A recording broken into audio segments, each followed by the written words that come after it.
A young millionaire flash-married a homeless girl to avoid a forced marriage, unaware of who she really was. And the truth changed their lives forever. Hello, viewer. Thanks for joining us. Leave a like and share your thoughts in the comments, along with the city you're watching from. Now let's continue with the story. The winter wind howled through the concrete canyons of Manhattan, carrying a chill that sliced through even the thickest coats. Alexander Reed walked briskly, hands buried deep in the pockets of his tailored overcoat. But the cold wasn't what troubled him. His father's ultimatum echoed in his mind, a hammer striking an anvil: marry Melissa Harrington or lose his stake in the Reed financial empire.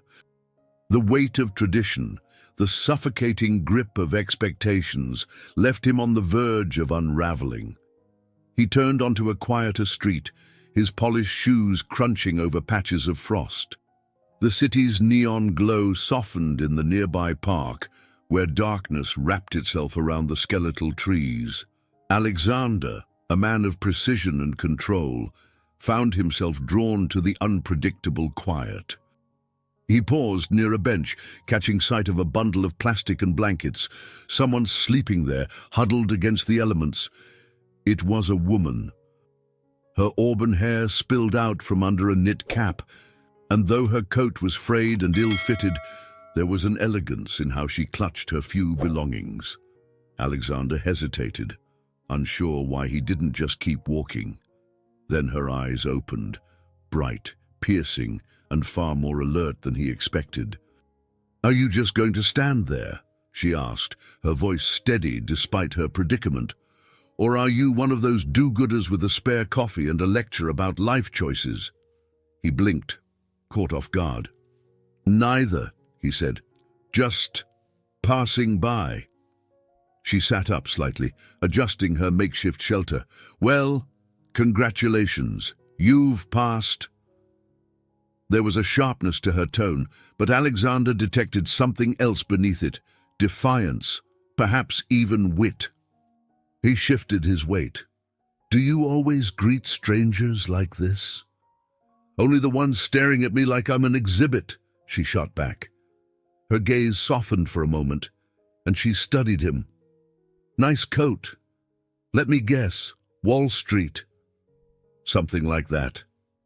He smirked, but the edge in her voice stayed with him. "I didn't mean to intrude. Just needed some air." She shrugged and looked away, as if to dismiss him. "Air's free.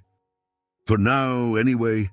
Alexander stepped closer, curiosity piqued. "What's your name?" "Emma," she replied, her eyes narrowing. "And yours?"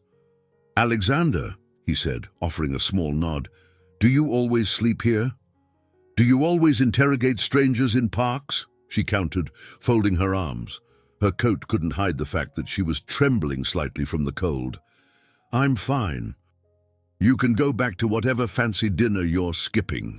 He hesitated, torn between propriety and a strange pull to stay. Emma's bluntness was a stark contrast to the polished, calculated interactions he was used to. "You're not fine," he said, surprising himself with the bluntness of his own words. "You shouldn't have to be here." Her laughter was low and bitter.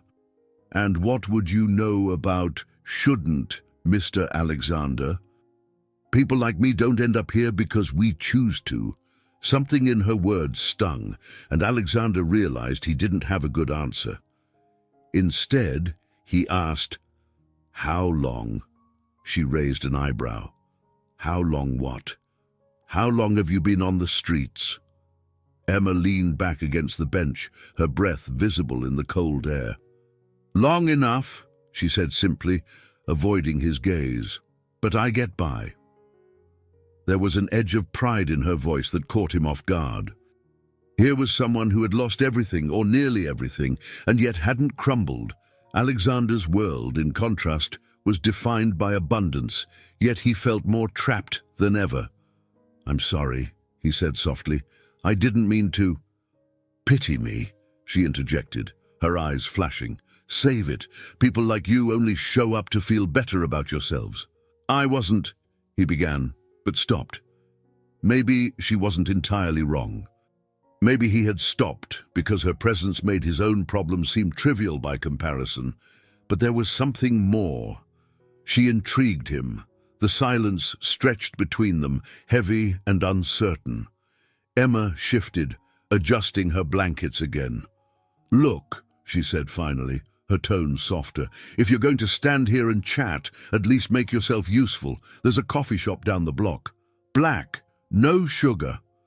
A startled laugh escaped him. "Bossy, aren't you?" She smirked faintly, the corners of her mouth barely lifting. "Efficient. Go on, Wall Street." For reasons he didn't fully understand, Alexander turned and walked toward the coffee shop she'd pointed out. The brisk air cleared his mind slightly, but the knot in his chest remained. He ordered the coffee and returned, handing it to her without a word. Emma took it, cradling the cup in her hands. "Thanks," she said, almost grudgingly. Then, after a pause, "So, what's your deal? You don't exactly scream Good Samaritan." Alexander sat down on the far end of the bench, the cold wood biting through his coat. "Let's just say I needed some perspective." She studied him over the rim of the cup. "And did you find it?" He looked out at the barren trees and the distant lights of the city. "I think I might have," he said quietly, glancing at her. Emma didn't reply, but her expression softened, just slightly. They sat there in silence, two strangers sharing the weight of their separate worlds. The grey morning light seeped through the skeletal branches of the park's trees, casting a cold glow over the bench where Alexander sat. He hadn't slept, his mind turning over the events of the previous evening like a puzzle missing its corner pieces. Beside him, Emma dozed lightly, her head propped awkwardly against the wooden slats. The plastic sheeting she'd used as a shield from the elements fluttered in the light breeze. He had intended to leave her there, to walk away and let her life resume without interference. Yet, as the city stirred to life, the idea he'd been toying with all night solidified into something uncomfortably tangible. Emma shifted, her breath visible in the crisp air, and opened her eyes, blinking against the light. "You're still here," she said, her voice thick with grogginess. "Most people disappear by now." Alexander's lips twitched into a faint smile. "I suppose I'm not most people." Emma snorted softly, pulling her coat tighter around herself. "Clearly. So, what's the excuse this time? Existential crisis? Need another dose of perspective?" "No." His tone was serious enough to make her pause. "I came to ask you something." Her brow furrowed as she studied him. "Ask me something." "Let me guess, you want me to tell you my sob story so you can feel better about your charmed existence, sir?" Alexander exhaled, the breath forming a plume in the cold air. "No, I want to make you an offer." Emma's eyes narrowed, suspicion flickering in her gaze. "An offer? What kind of offer?" He leaned forward, resting his elbows on his knees, hands clasped tightly. "A marriage." For a moment, the sounds of the city, the distant hum of traffic, the occasional bark of a dog, seemed to fall away. Emma stared at him, her face a mask of disbelief, before bursting into laughter. It was sharp, almost mocking, and she doubled over, clutching her sides. "Wow," she said between breaths, "that's a new one. Marriage proposals from strangers on park benches. What's next? A reality show?" "I'm serious," Alexander said, his voice steady but low, the edge of desperation unmistakable. Emma's laughter faltered, and she straightened, her expression shifting to one of guarded curiosity. "You're serious," she echoed, as if tasting the words for the first time. "Okay, let's hear it. Why on earth would a guy like you want to marry someone like me?" He hesitated, his jaw tightening. "It's complicated." Emma raised an eyebrow. "Complicated? That's the best you've got. I need to avoid a marriage," Alexander admitted, the words spilling out faster than he intended. An arranged one. My father's trying to force me into it to secure some merger or alliance. I don't know, but I can't let it happen. Her skepticism deepened. So what? You thought, hey, that homeless woman looks like wife material. It's not like that, he said sharply, then softened his tone. You seemed different, unpredictable, and last night, when we talked, it was the first honest conversation I've had in months, maybe years. Emma stared at him, her expression unreadable. And what's in it for me? Alexander straightened, drawing a steadying breath. A chance to get off the streets, a place to live, financial stability, whatever you need to get your life back on track. No strings attached. Once my father backs off, we can annul it. Emma leaned back, crossing her arms. So I'm supposed to sell myself into your soap opera of a life for a warm bed and a paycheck. Sounds like a dream. It's not like that, he repeated. I'm offering you a way out, and, frankly, I don't have many other options. She tilted her head, studying him intently. You don't seem like the kind of guy who's used to not getting what he wants. Why me? Alexander met her gaze. Because you don't want anything from me. Not my money, not my influence. And because I think you'd be honest with me, even if it's not what I want to hear. Her lips pressed into a thin line, and she looked away, her gaze settling on the horizon. For a long moment, she said nothing, the silence stretching between them. I don't trust you, Emma said finally, her voice quiet but firm. This whole thing sounds like a disaster waiting to happen. I get it, Alexander said, but think about it. What do you have to lose? Emma's eyes flashed back to his, sharp and unyielding. A lot more than you think. They sat in silence again, the weight of his proposal settling heavily between them. Alexander resisted the urge to press her further, sensing that any additional words would only push her further away. Finally, Emma stood, gathering her belongings with swift, deliberate movements. I need time, she said, slinging her tattered bag over her shoulder. To think. Take all the time you need, Alexander said, standing as well. But don't wait too long. I don't have much time left. Emma paused, her back to him, then glanced over her shoulder. You really are desperate, aren't you? Alexander gave her a rueful smile. You have no idea. She shook her head, a faint smile playing on her lips despite herself. You're crazy, you know that. Maybe, he said, but sometimes crazy is what works. Without another word, Emma walked away, her figure disappearing into the morning fog. Alexander remained where he was, staring after her, the weight of what he had just done pressing heavily on his chest. The hours since Emma had walked away felt like days. Alexander sat alone in his office, a sleek space on the 40th floor of a midtown skyscraper. The city sprawled below him, bustling with energy and indifference. His assistant had already buzzed twice, reminding him of meetings he had no interest in attending. For once, the minutiae of corporate deals felt small compared to the storm brewing in his personal life. Emma's hesitation lingered in his mind. He'd thought she might dismiss him outright or laugh off the absurdity of his proposal.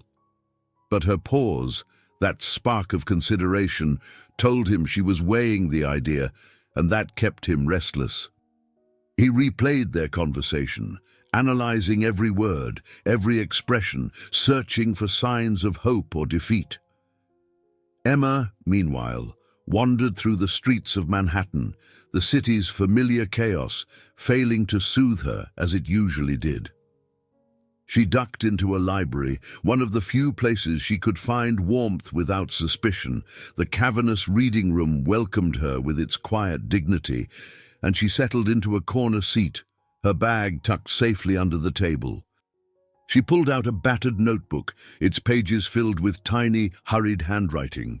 Each word was a fragment of her life, her dreams, her failures, her attempts to make sense of the world since losing everything.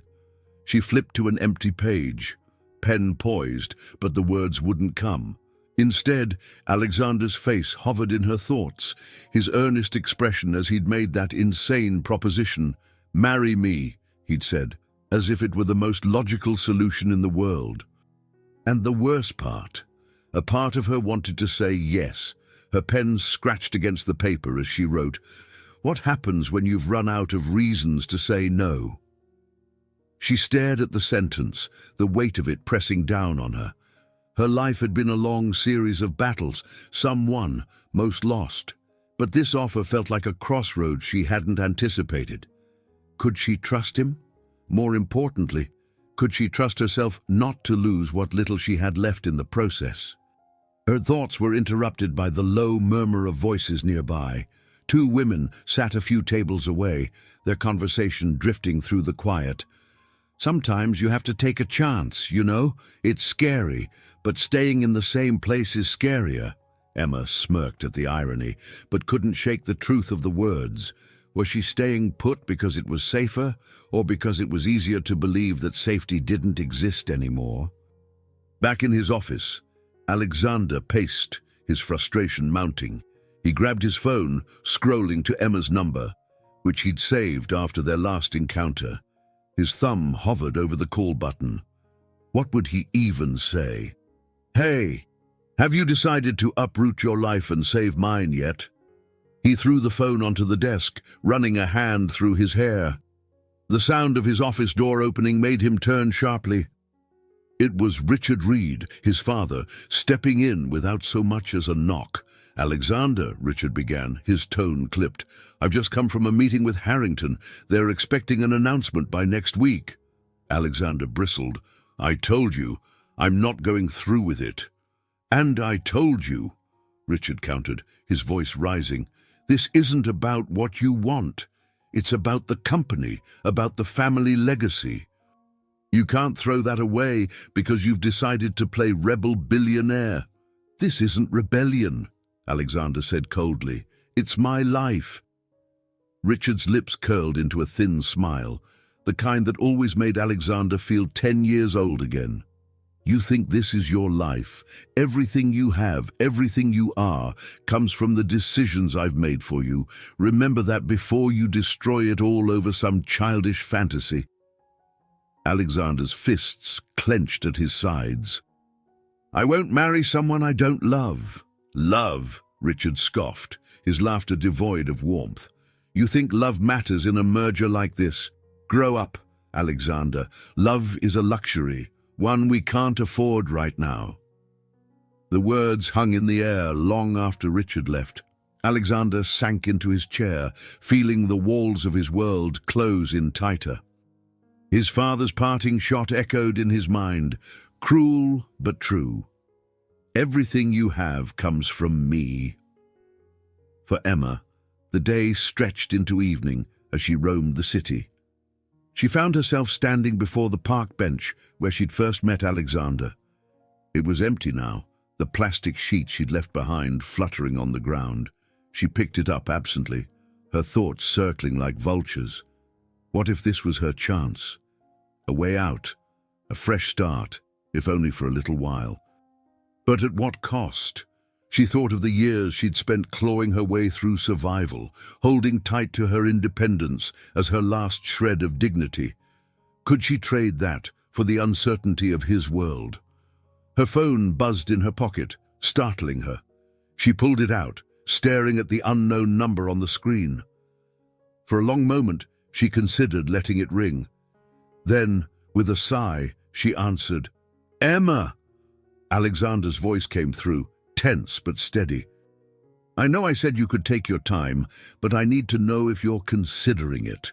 She hesitated, her fingers tightening around the phone. "I don't know." "That's not a no," he said quickly, and she could almost hear the relief in his voice. "Meet me tomorrow. Let's talk about this properly." Emma closed her eyes, the weight of the decision pressing down on her chest. "All right," she said finally. Tomorrow. As she hung up, the city's lights blurred around her. For the first time in years, Emma wasn't sure if she was running towards something or away from it. Alexander waited at the cafe he'd suggested, its interior alive with the low hum of conversation and the faint clatter of cups and cutlery. He sat near the window, his untouched espresso cooling in its porcelain cup. His leg bounced under the table, a rare display of nerves.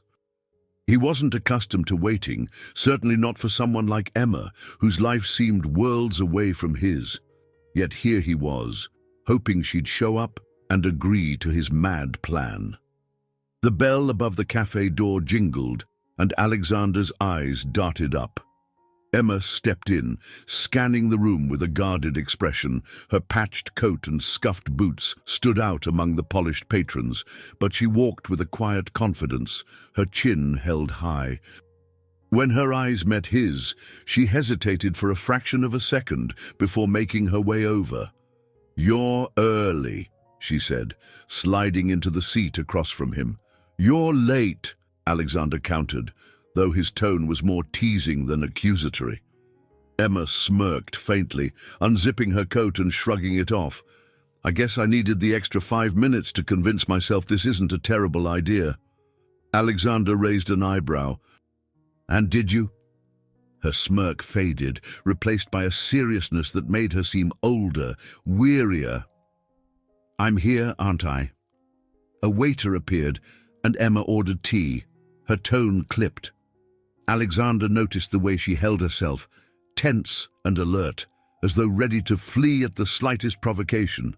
He couldn't blame her. He had no idea how he'd react if their positions were reversed. "So," she said once the waiter left, "let's hear it, the whole thing. No vague promises or half-baked ideas. If I'm going to think about saying yes, I need to know exactly what I'm getting into." Alexander leaned forward, his elbows resting on the table. "It's simple. We get married. Just on paper. I'll handle everything, the paperwork, the logistics, even the ceremony if it comes to that. You'll have a place to live, financial support, and complete freedom to do what you want once this is over.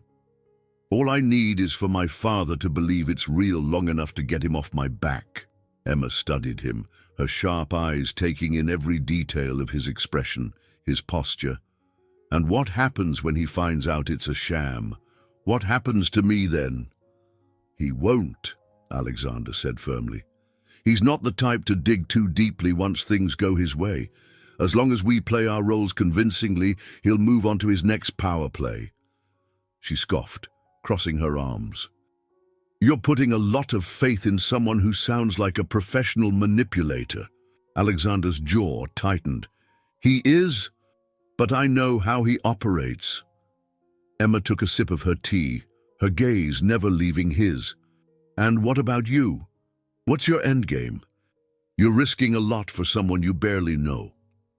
"It's not about risk," Alexander said quietly. "It's about control. For once in my life, I want to make a decision that's mine, not his." Emma leaned back, tapping her fingers on the edge of the table. "You sound like someone with everything to lose." "And you sound like someone with nothing left to lose," he said, his tone softer than she expected. Her fingers stilled, and she looked away, her expression unreadable. The truth of his words lingered between them, heavy and undeniable.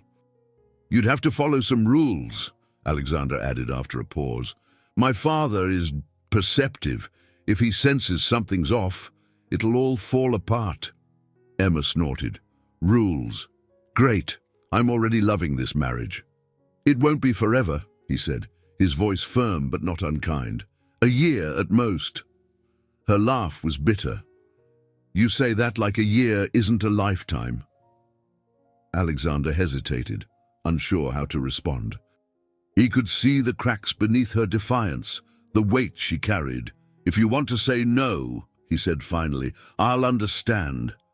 Emma stared at him for a long moment, her tea forgotten. "I'm not saying no," she said quietly, But I'm not saying yes either, not yet. Relief and frustration warred within him, but he nodded. Fair enough. She glanced around the cafe, her fingers fidgeting with the edge of her sleeve. Your world. It's not mine. You know that, right? I do, he said, but maybe that's why this could work. Emma's lips twitched into a faint, humorless smile. We'll see. Before Alexander could respond, his phone buzzed on the table. He glanced at the screen and grimaced. It's my father. I need to take this. Emma nodded, watching as he stepped outside, his expression darkening as he answered the call. She couldn't hear the conversation, but the tension in his body was evident. When he returned, his jaw was set, his eyes hard. What did he say? Emma asked, her voice cautious.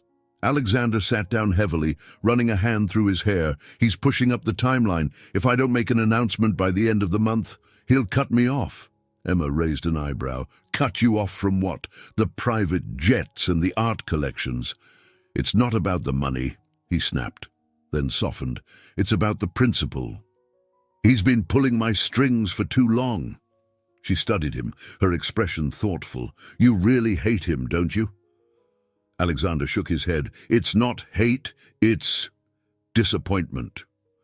Emma sipped her tea, her gaze steady. Disappointment can be worse. They sat in silence, the noise of the cafe fading into the background. For the first time, Alexander felt like someone understood, not just his predicament, but the quiet ache beneath it. I'll think about it, Emma said finally, her voice steady. But if I do this, it's on my terms. No surprises. Agreed, Alexander said, extending his hand. Partners? She stared at his hand for a moment before shaking it. Partners. Emma stood on the threshold of the courthouse, staring up at its imposing stone facade. The world around her felt surreal, as though she were floating in someone else's life. Alexander was at her side, impeccably dressed as always, his tailored suit cutting a sharp silhouette against the grey January sky. He exuded calm confidence, though Emma had caught the way his jaw tightened as they approached. Last chance to back out, Alexander said, breaking the silence. His tone was light, but there was a tension in his voice, an unspoken hope or fear that she'd change her mind. Emma adjusted the collar of the borrowed coat she wore, a gift from Alexander to replace her threadbare one. It was warm and well-fitted, but wearing it made her feel like an imposter. I've already signed the papers, she said. Backing out now would just make me look indecisive. His mouth quirked into a faint smile, and we wouldn't want that. The automatic doors whooshed open, and Emma stepped inside, her heartbeat quickening. The courthouse lobby was busy, filled with the low murmur of voices and the occasional echo of heels on the polished tile floor. It smelled faintly of paper and disinfectant, a sterile reminder of the bureaucracy that governed their next steps. Alexander led the way to a small office where a clerk waited, her expression bored but polite. She gestured for them to sit, barely glancing at the documents Alexander handed over. As the clerk flipped through the forms, Emma's eyes wandered to a framed photo on the desk, a family portrait, the clerk beaming with her children and husband. It was the kind of image Emma had stopped imagining for herself a long time ago. Everything looks in order, the clerk said, sliding the documents back across the desk. You're scheduled with Judge Whitman in 15 minutes, courtroom 3B. Thank you, Alexander said, rising smoothly. Emma followed, her legs feeling like lead. They found the courtroom easily, its door slightly ajar. Inside, the air was quieter, heavier. A judge sat at the front, flipping through a file, his glasses perched low on his nose. Alexander and Emma sat on the bench closest to the front, the silence between them now punctuated by the occasional scratch of the judge's pen. You're unusually quiet, Alexander said softly, leaning closer. His tone was calm, but there was curiosity in his eyes. Emma shrugged, her fingers twisting in her lap. What do you want me to say? This isn't exactly a normal day for me. It's not normal for me either, he admitted, surprising her. But here we are. Before she could respond, the judge looked up. Mr. Reed and Ms. Taylor. That's us, Alexander said, standing. He extended a hand to Emma, who hesitated before taking it, allowing him to pull her to her feet. The gesture felt oddly intimate, though she reminded herself that it wasn't. Not really. The judge motioned for them to approach. His gaze was sharp but not unkind, his eyes flicking between the two of them with practiced scrutiny. You understand the terms of this agreement, that marriage, even a civil union such as this, carries legal and social obligations. Yes, Your Honor, Alexander said with practiced ease. Emma nodded, her throat dry. I understand. The judge glanced at the forms in front of him. It's unusual to process something like this so quickly. Are there mitigating circumstances I should be aware of? My father, Alexander said bluntly.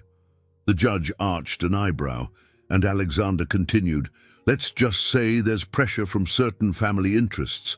This arrangement is mutually beneficial.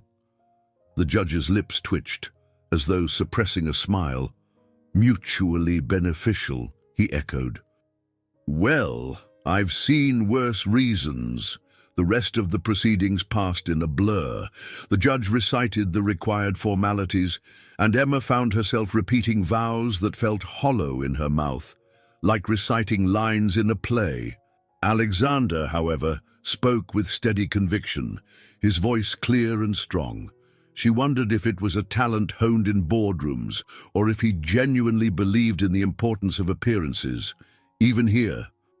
When it was over, the judge stamped the documents with a loud thud and handed them back to Alexander. Congratulations, he said, though his tone was more perfunctory than celebratory. Thank you, Your Honor, Alexander replied, shaking the man's hand. Emma followed Alexander out of the courtroom, her thoughts a whirlwind. As they stepped back into the cold January air, Alexander glanced at her.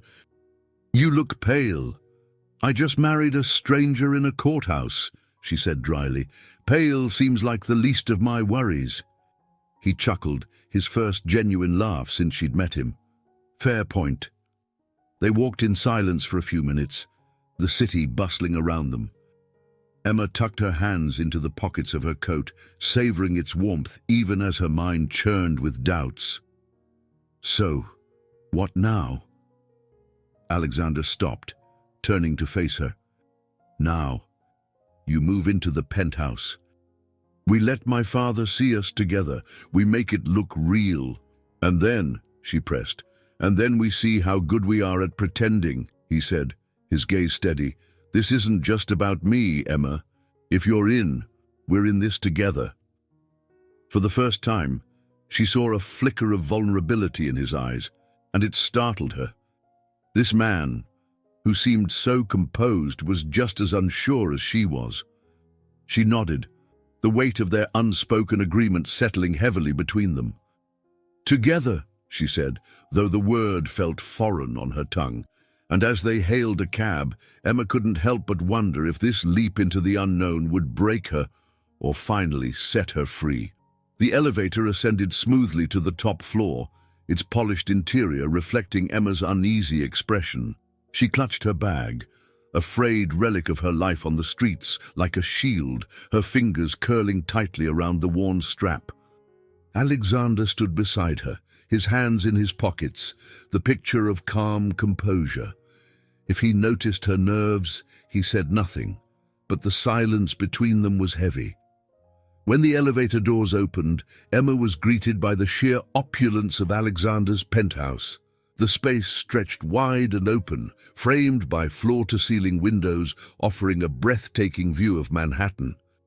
The furnishings were modern and sleek, all clean lines and muted tones, a stark contrast to the chaotic noise of the city below. This is a lot, Emma murmured, stepping inside cautiously, as though afraid her presence might tarnish the pristine surroundings. Alexander smiled faintly, setting his coat on a nearby chair. "It takes some getting used to."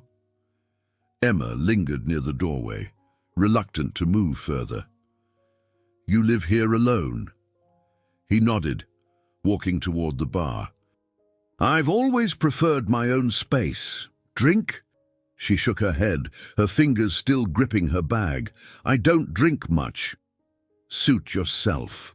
He poured himself a glass of scotch, the amber liquid glinting in the light. Turning back to her, he gestured to the room. "You don't have to act like a guest, you know. This is your home now, too." Emma's laugh was soft, almost bitter. "Home," she echoed, the word heavy with disbelief. "I don't even know what that means anymore." Alexander studied her for a moment, his expression unreadable. "Come on, I'll show you your room."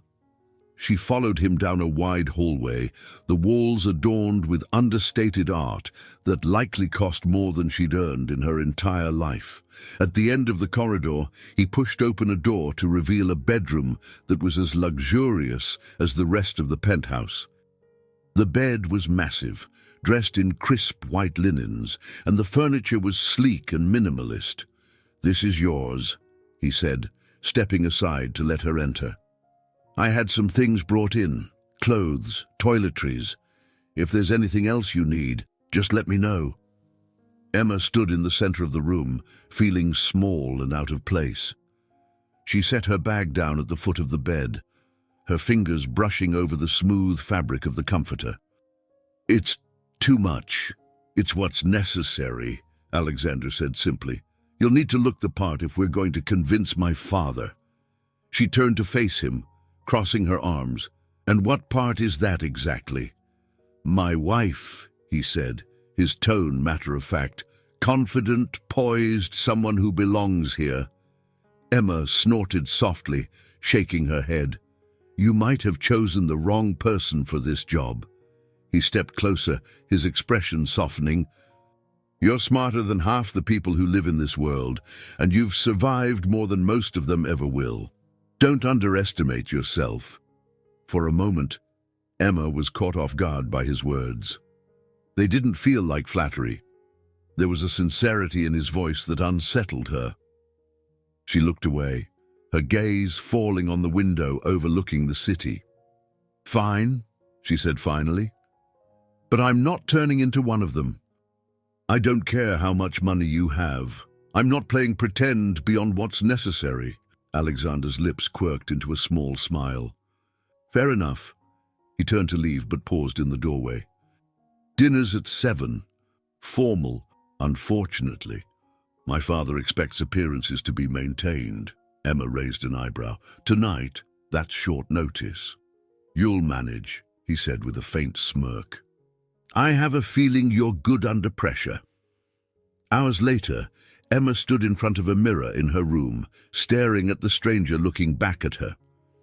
The dress Alexander had arranged for her, a sleek black gown that fit perfectly despite her protests, was unlike anything she'd ever worn. Her hair, styled by a professional who had shown up unannounced, was swept back elegantly, and her makeup was subtle but polished. She felt ridiculous, like a fraud. A knock at the door pulled her from her thoughts. When she opened it, Alexander stood there, dressed in a sharp tuxedo. For a moment, they both paused, taking each other in. "You clean up well," he said, his tone laced with genuine admiration. Emma rolled her eyes, though a faint blush crept into her cheeks. "This feels like a scene from a bad movie." He chuckled, stepping back to let her out. "Let's hope my father doesn't see it that way." The dining room was just as grand as the rest of the penthouse, with a long table set for 4. Richard Reed was already there, his imposing presence filling the room. Beside him sat Melissa Harrington, the woman Alexander had been meant to marry. She was stunning and composed, her icy demeanor a sharp contrast to Emma's unease. "Father," Alexander said smoothly as they entered. "Melissa," Richard's eyes narrowed as they fell on Emma. "So, this is the woman who's stolen my son's attention." Emma forced herself to meet his gaze, her chin lifting slightly. "And you must be the man who thinks he knows what's best for everyone else." The room fell silent, the tension palpable.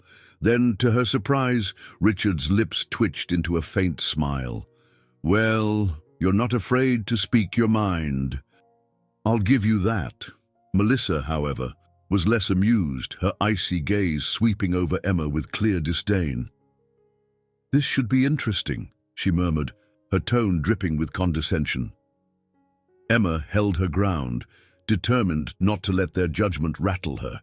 As she took her seat beside Alexander, she felt his hand briefly brush hers under the table, a small gesture of reassurance. For better or worse, the game had begun. Emma woke the next morning to sunlight spilling through the sheer curtains of her room. The unfamiliar luxury of the bed still felt foreign, as though she didn't belong in its embrace. Her first instinct was to reach for the small notebook she always kept close, but it wasn't there, tucked somewhere deep in her bag, where she hadn't touched it since moving in. Instead, she sat up and stared at the sprawling view of Manhattan, the city both alluring and indifferent to her presence. The previous night's dinner still sat heavily in her mind. Richard Reed's calculated questions and Melissa Harrington's icy demeanor had made every bite feel like a test. Alexander, ever composed, had deftly deflected his father's probing inquiries. But Emma could sense the undercurrent of tension. They were being watched, evaluated, and any misstep could spell disaster. A soft knock at the door pulled her from her thoughts. "Come in," she called. The door opened to reveal Grace, the penthouse's housekeeper. She was a woman in her mid-50s, her grey hair pulled back into a neat bun. Her warm eyes crinkled as she offered Emma a small smile. "Good morning, Mrs. Reed," Grace said, carrying a tray with coffee and a croissant. Emma flinched at the title, the weight of it settling uncomfortably on her shoulders. "Please, just Emma," she said, standing to take the tray. "Thank you." Grace hesitated, then nodded. "As you wish." "Emma, Mr. Reed asked me to let you know he'll be working from the study this morning. He said you're welcome to join him, if you'd like." Emma raised an eyebrow. "And what if I'd rather avoid him?" Grace's smile widened slightly. "Then I suppose you're free to explore the rest of the penthouse. It's large enough to get lost in, though I wouldn't recommend the wine cellar unless you're prepared to stay a while." Emma chuckled despite herself.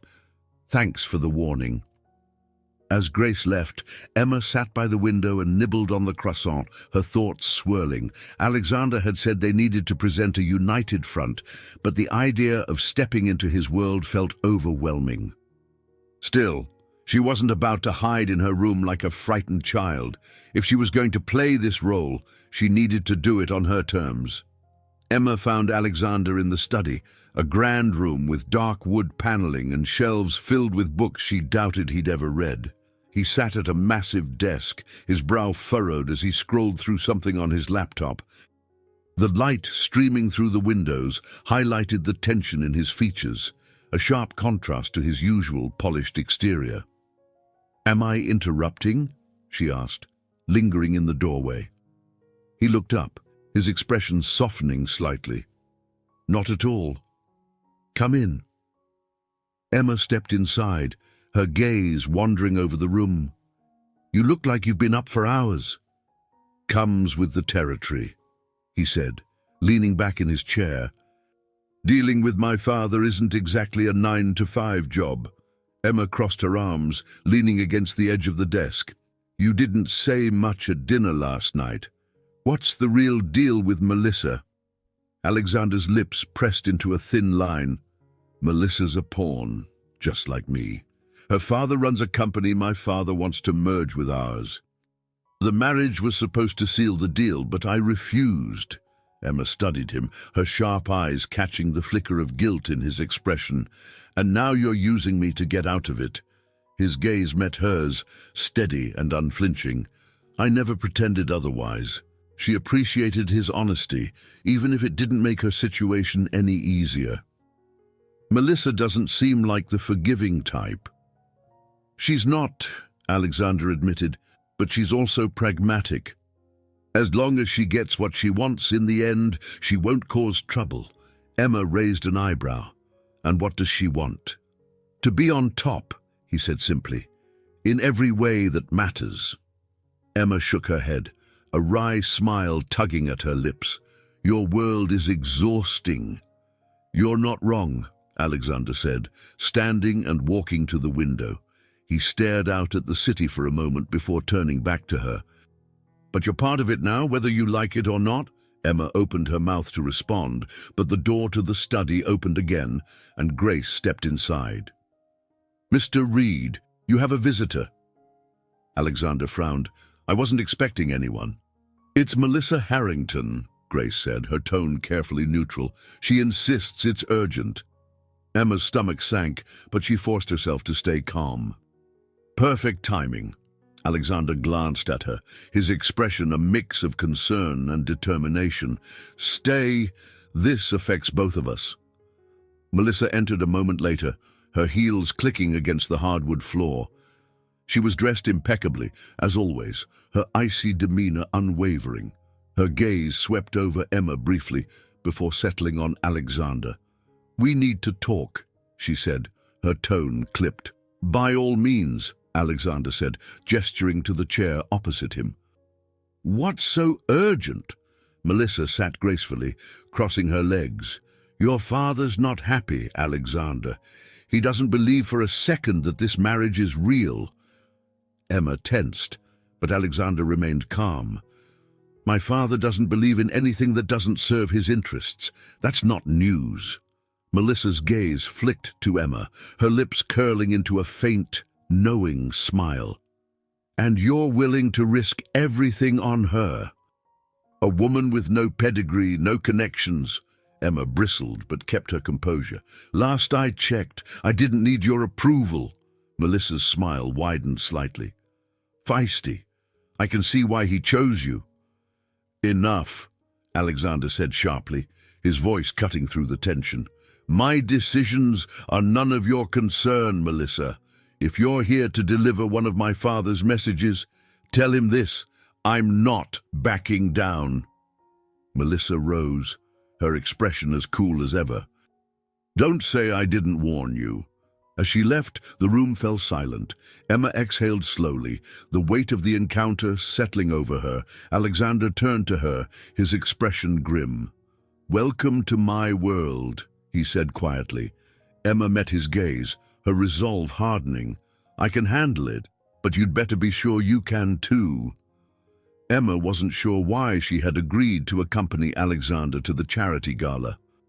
The thought of stepping into a room filled with the elite of Manhattan made her stomach churn, but his insistence had worn her down. This is about appearances, he had said, his tone as steady as the suit he'd selected for the event. If my father doesn't see us together in public, it'll all fall apart. Now she found herself walking into a grand ballroom draped in shimmering gold and white, every detail meticulously crafted to scream wealth and exclusivity. Crystal chandeliers sparkled overhead, casting a warm glow over the sea of tuxedos and evening gowns. Emma's dress, another selection from the seemingly endless wardrobe Alexander had provided, hugged her figure in ways she wasn't used to. The deep emerald color made her feel exposed, but Alexander had assured her it was perfect. Just stay close, Alexander murmured as they entered, his hand lightly brushing the small of her back. The gesture was fleeting but grounding, a reminder that they were in this together, or at least pretending to be. The room was a cacophony of polite laughter and murmured conversations, punctuated by the occasional clink of glasses. Emma felt their eyes on her, curious and scrutinizing, as if her presence here disrupted the delicate balance of their carefully curated world. She kept her head high, mimicking the posture of the women around her, though inside she felt like a child playing dress-up. "Alexander," came a voice, smooth and familiar. Richard Reed approached, his presence as commanding as ever. Beside him was a woman Emma hadn't met yet, sleek, poised, and exuding an air of effortless superiority. "Father," Alexander greeted coolly, "I didn't expect to see you here." Richard's smile was sharp. "It's my job to support our charitable endeavors, isn't it?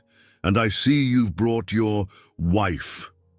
His gaze slid to Emma, assessing her with the same cold precision he applied to stock portfolios. Emma extended a hand, forcing a polite smile. "Mr. Reed," Richard took her hand briefly, his grip firm but distant. "You're settling in well, I hope." "Well enough," Emma replied evenly. "Though it's taking some adjustment." "Undoubtedly," Richard said, his tone laced with subtle condescension. He turned to the woman at his side. "Emma, this is Eleanor Steele. She's an old friend of the family." "Charmed," Eleanor said, her smile not quite reaching her eyes. She leaned slightly toward Alexander. "And you've certainly kept things interesting, haven't you?" Alexander's lips twitched in the faintest hint of a smirk. "Life's dull without a little intrigue." Eleanor's laughter was soft and calculated, the kind that made Emma's skin prickle. She felt like a fly caught in a web, and the two spiders were enjoying the sport of it. Alexander must have noticed her discomfort because he placed a steadying hand on her elbow. "If you'll excuse us," Alexander said smoothly, "I'd like to introduce Emma to a few others." Richard raised an eyebrow but said nothing as Alexander steered Emma away from the conversation. She exhaled a breath she hadn't realized she'd been holding. "Was that necessary?" she muttered under her breath. "Yes," Alexander replied. "Richard's testing you. Eleanor's part of it. She's been a family ally and a meddler for years." "Charming," Emma said dryly. As they made their way deeper into the crowd, Emma began to pick up on the subtle dynamics at play. Conversations here weren't just idle chatter. They were negotiations, exchanges of power and influence cloaked in civility. It was a language she wasn't fluent in, but she was starting to understand its cadence. At one point, they stopped near a small group of men in their 50s, all engaged in a discussion about market trends. Alexander introduced her, and though the men were polite, their interest was minimal. Emma felt like a prop, something Alexander had brought along to fulfill his role. The realization stung, though she reminded herself that she'd agreed to this. She was reaching for a glass of champagne from a passing tray when she felt a tap on her shoulder. Turning, she found herself face to face with a man she hadn't expected to see. Daniel Carter. His features were striking, his smile easy, but there was something in his eyes, a glint of recognition, that set her on edge. "Emma, isn't it?" he said, his voice warm but probing. "That's right," she said, carefully neutral. "And you are?" "Daniel Carter," he said, extending a hand. "I knew I recognized you." Emma's pulse quickened. "Recognized me? From where?" Daniel tilted his head slightly, his smile widening. "Oh, just around." "You have one of those faces," she forced a laugh, though her unease deepened. "I suppose I do." Alexander returned to her side, his brow furrowing slightly as he noticed the exchange. "Daniel," he said, his tone cool, "I didn't expect to see you here." "I wouldn't miss it," Daniel said smoothly, "and I'm glad I came.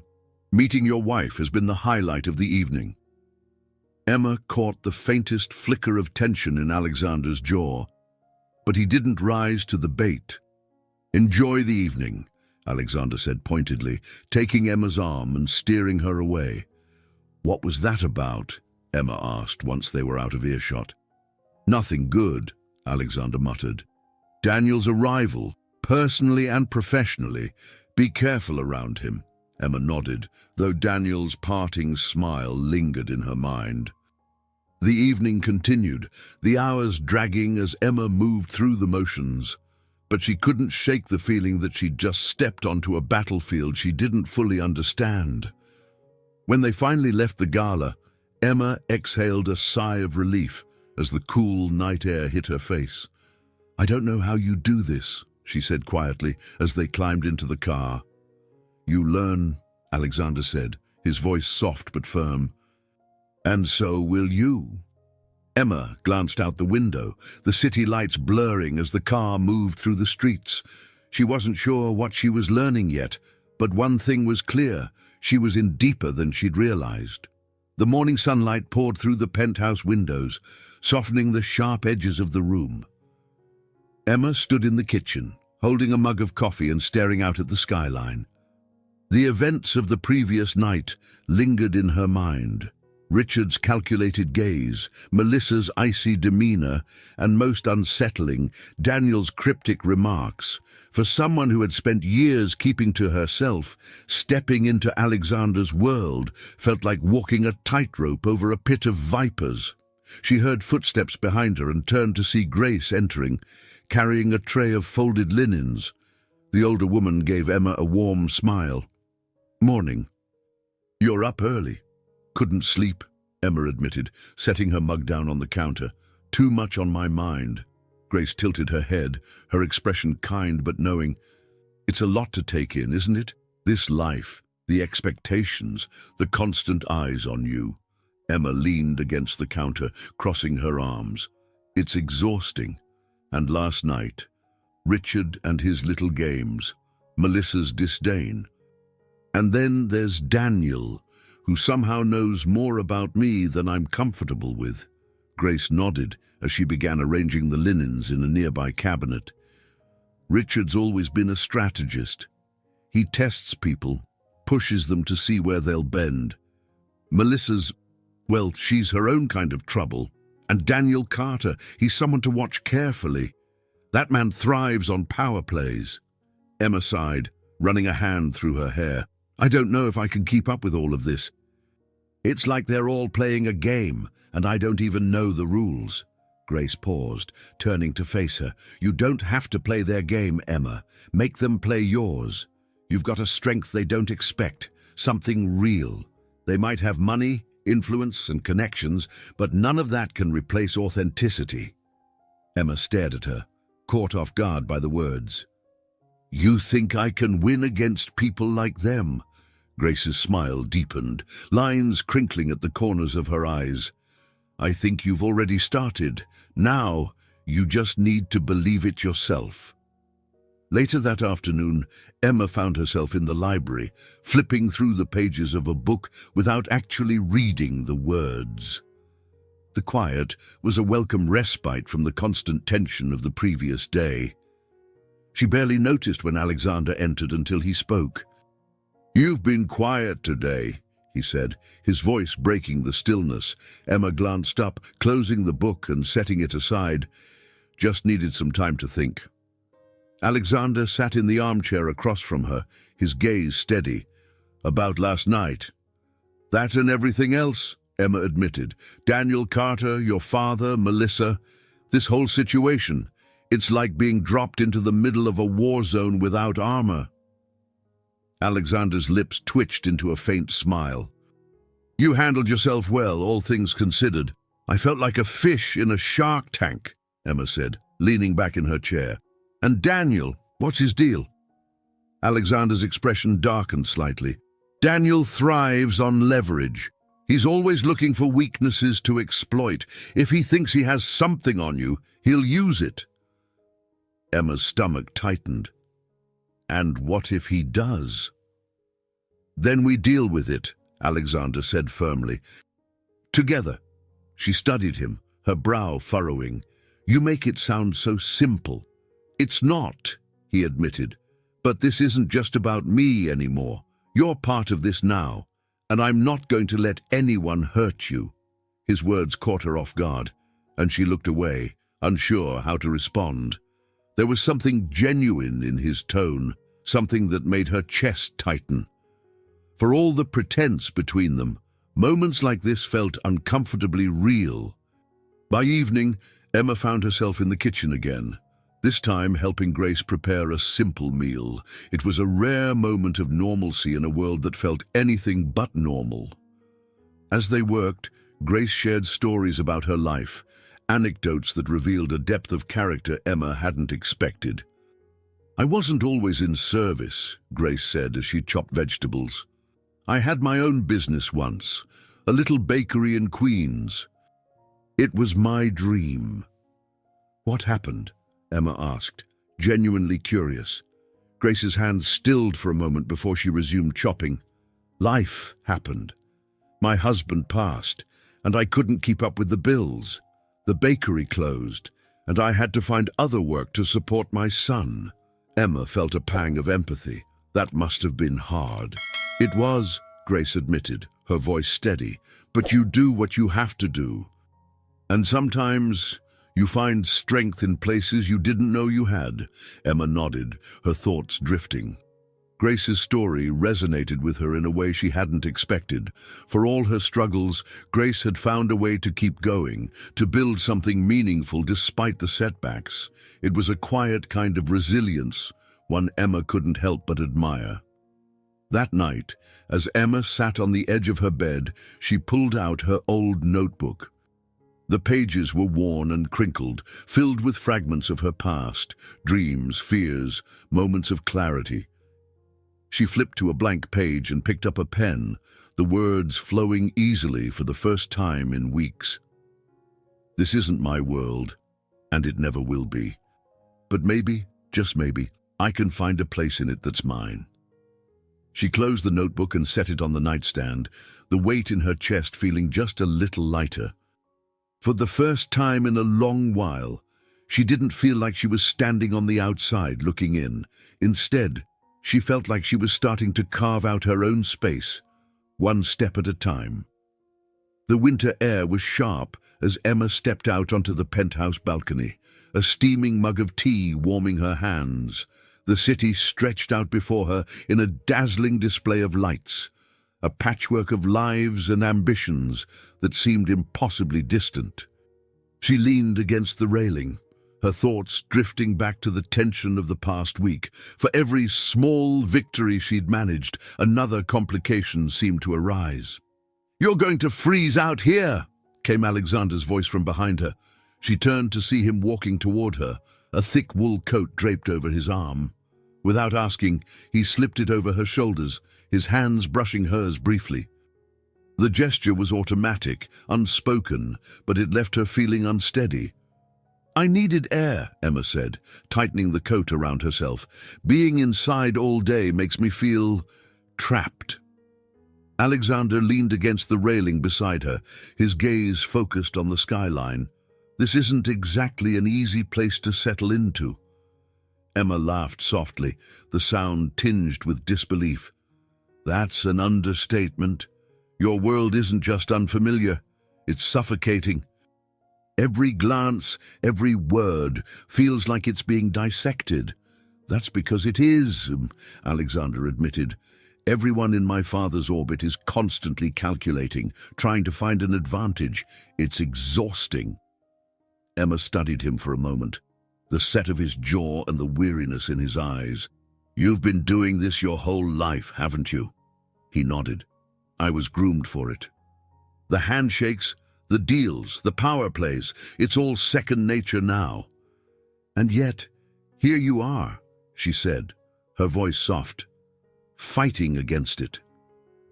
Alexander's gaze met hers, and for a moment, the walls he usually kept so carefully in place seemed to waver. "Because I don't want to become him." The weight of his words hung between them, and Emma wasn't sure how to respond. She looked back out at the city, the quiet stretching on. The following afternoon, Emma sat in the sunlit corner of the penthouse's library, flipping through a book she wasn't really reading. Her mind wandered back to Daniel Carter. His presence at the gala and the glint of recognition in his eyes had unsettled her more than she wanted to admit. He knew something, she was sure of it, and that knowledge felt like a ticking bomb. She was so lost in thought that she didn't notice Grace entering until the older woman gently cleared her throat. "Emma, there's someone downstairs asking for you."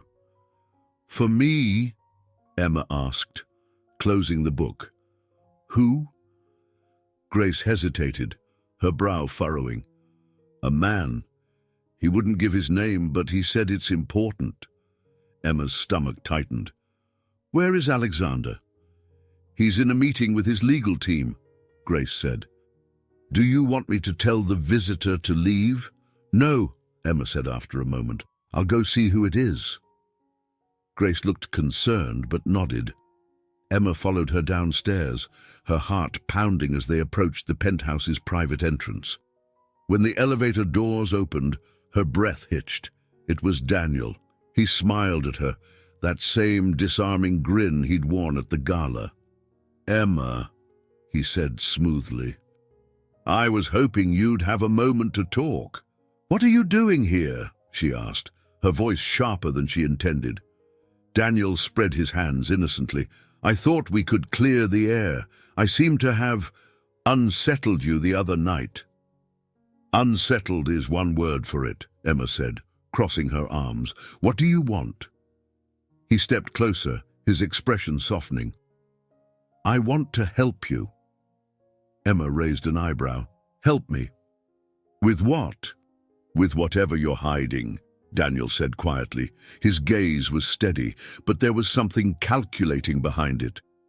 "You're not who you're pretending to be. I can see it, and I think you know I'm right." Her heart raced, but she forced herself to stay calm. "You don't know anything about me." "Maybe not yet," he said, leaning against the wall casually. "But I'm very good at finding out things. And if you don't want me to start digging, I'd suggest we make a deal." "What kind of deal?" Emma asked, her voice icy. "Information for information," Daniel said. "You tell me the truth about who you are, and I'll tell you what I know about Alexander's father. Believe me, there's plenty he wouldn't want you to hear." Emma's breath caught. She didn't trust Daniel. Everything about him screamed opportunist. But the promise of information about Richard Reed was tempting. He was the puppet master in Alexander's life, and any advantage against him could be invaluable. "I'll think about it," Emma said finally, keeping her tone neutral. Daniel's smile widened. "Fair enough, but don't take too long, Emma. Secrets have a way of surfacing whether we want them to or not." With that, he turned and walked back toward the elevator, leaving Emma standing frozen in place. She didn't move until she heard the elevator doors close behind him. When Alexander returned later that evening, Emma was waiting for him in the living room, her thoughts still racing. He set down his briefcase and gave her a questioning look. "You look like you've seen a ghost," he said, sitting beside her. "Not a ghost," she said slowly. "Daniel Carter. He came here today." Alexander's expression darkened instantly. "What did he want?" Emma hesitated, unsure how much to tell him. "He wanted to talk." "He said he has information about your father." Alexander's jaw tightened. "He's playing a game, Emma. Don't let him pull you into it." "He thinks I'm hiding something," Emma admitted, her voice quieter now. "And I think he's right." Alexander's eyes softened slightly. "Whatever he's after, you don't have to face it alone. If he makes another move, we'll handle it together." Emma nodded, though the weight of her past pressed heavily on her chest. Together, she thought, but for how long? The morning was still and heavy with an overcast sky, casting the penthouse in muted greys. Emma sat at the dining table, idly tracing patterns on the rim of her coffee mug. Alexander was across from her, scanning his phone with the focused intensity that seemed to come naturally to him. The silence between them was not strained, but not comfortable either, laden with the weight of unspoken truths. Finally, Emma broke the stillness. "We need to talk." Alexander looked up, his brows knitting together slightly. "About Daniel," she said, her voice steady despite the nerves twisting in her stomach. "He knows something, Alexander. Or at least he thinks he does." Alexander set his phone down, leaning back in his chair. Daniel thrives on half-truths and manipulation. Whatever he thinks he knows, he'll use it to his advantage. "I don't think it's just bluster," Emma countered. "He said he'd dig into my past." The faintest flicker of concern crossed Alexander's face, quickly replaced by his usual composure. "Do you think he'll find anything?" Emma hesitated, her fingers tightening around her mug. "Maybe." He leaned forward, his voice quieter but firmer. "Emma, if there's something I need to know, now's the time to tell me." The words hung in the air between them, a challenge and a plea all at once. Emma looked down, her thoughts racing. She'd kept her secrets buried for so long, the idea of unearthing them felt impossible. But now, with Daniel sniffing around, the walls she'd built were starting to crack. "Before I ended up on the streets, I had a different life," she said finally, her voice barely above a whisper. "A family, a future. It all fell apart when my father's business collapsed. He lost everything. And when he passed, I had nothing." Alexander didn't interrupt, his gaze steady and patient. "I tried to rebuild," Emma continued, her voice trembling slightly. "I worked, I saved, but then I got tangled up with someone I shouldn't have trusted. He used me, drained what little I had left, and when I finally realized what was happening, it was too late. The debts weren't mine, but I was the one left to deal with them." Alexander's expression darkened. "And that's when you ended up on the streets." Emma nodded, shame flickering across her face. "It was easier to disappear than to keep fighting a battle I couldn't win. But if Daniel starts digging, there are pieces of that life that could resurface." Alexander sat back, running a hand through his hair. "If he finds something, we'll deal with it. But you're not facing this alone, Emma. Whatever happens, we'll handle it together." Emma blinked, surprised by the conviction in his voice. "You really mean that?" "I do," he said firmly. "You're in this mess because of me, and I'm not going to let anyone use your past against you." Later that day, Emma found herself in the kitchen with Grace, peeling carrots at the counter. The simple task grounded her, a welcome break from the tension that seemed to hang over her and Alexander like a storm cloud. "You're quiet today," Grace observed, glancing at her. Emma shrugged. "Just thinking." "About Daniel?" Grace asked knowingly. Emma nodded, setting down the peeler. "He's digging into my past, and if he finds something, I don't know what will happen." Grace wiped her hands on a towel and leaned against the counter, her expression thoughtful. "Emma, everyone has a past. The question isn't whether it'll come out, it's what you'll do when it does." Emma frowned. "That's easy for you to say. You've built a life here. I'm just passing through."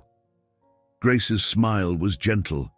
"We all feel like that sometimes, like we don't belong, but you're stronger than you think, and you've already proven you can handle more than most." Emma's lips twitched into a faint smile. "You always seem to know the right thing to say." "It comes with practice," Grace said, returning to her task. "And perspective." By evening, Emma was back in the library, the notebook she hadn't touched in days open in her lap. She stared at the blank page, her pen hovering above it as she tried to find the words.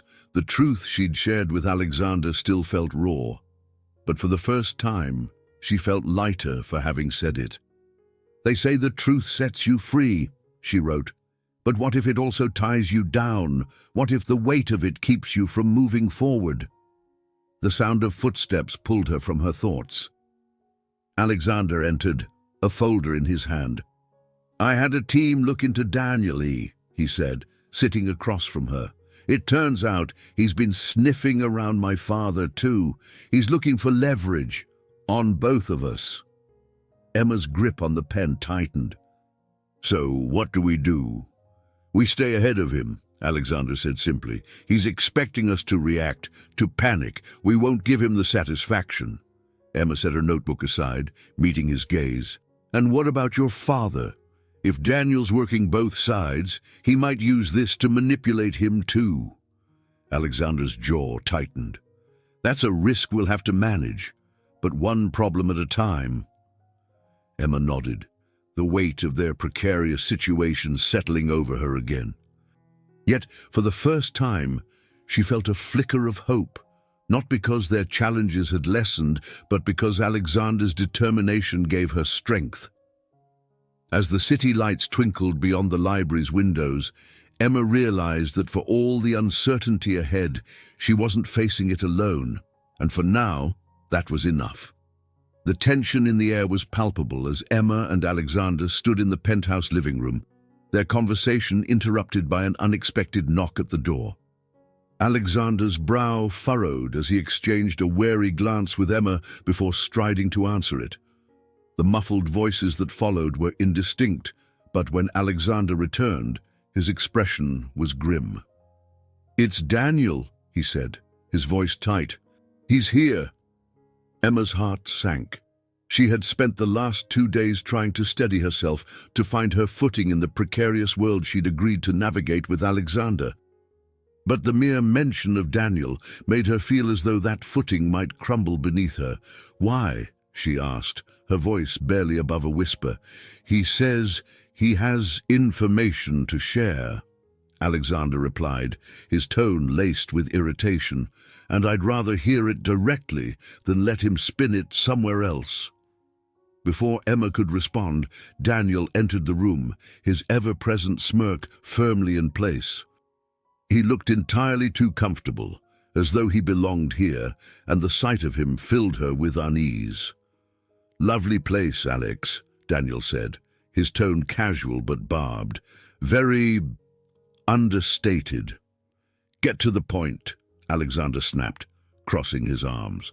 Daniel chuckled, clearly enjoying the tension he was creating. "Always so impatient." "Fine. I've been doing a little digging, and I came across something interesting. Something I thought you'd want to hear before it leaks." Emma's stomach clenched as Daniel turned his gaze to her, the smugness in his expression making her want to bolt. "Emma," he said, his voice smooth. "Or should I say, Emma Grayson?" The name hit her like a physical blow, the air rushing from her lungs. Her instinct was to deny it, to play dumb, but she knew it would be futile. Daniel's eyes gleamed with triumph, and she realized that no amount of denial would erase what he now knew. Alexander's expression darkened, his posture stiffening. "What are you talking about?" Daniel leaned against the back of the sofa, his posture relaxed as he delivered his bombshell. "Emma here isn't just any former street dweller. She's the missing daughter of Theodore Grayson, the late industrialist whose company crumbled under mysterious circumstances." "That kind of name carries weight, Alex. Even now." Emma's heart pounded in her chest as Alexander turned to her, his gaze sharp and questioning. "Is it true?" She nodded slowly, her throat tight. "Yes." The weight of her admission hung heavily in the room, the silence deafening. Alexander's eyes searched hers, but it wasn't anger she saw there. It was something far more complicated. Hurt, betrayal. She couldn't tell. "Well," Daniel said, clapping his hands together. "This is fascinating. You really did find yourself a gem, Alex. I'm sure your father will be thrilled to learn about this little detail." "That's enough," Alexander said coldly. His tone left no room for argument. "Get out, Daniel." Daniel raised his hands in mock surrender. All right, don't shoot the messenger. But consider this a friendly warning. Secrets have a nasty way of surfacing, especially in our world." With that, he sauntered out, leaving the door open behind him.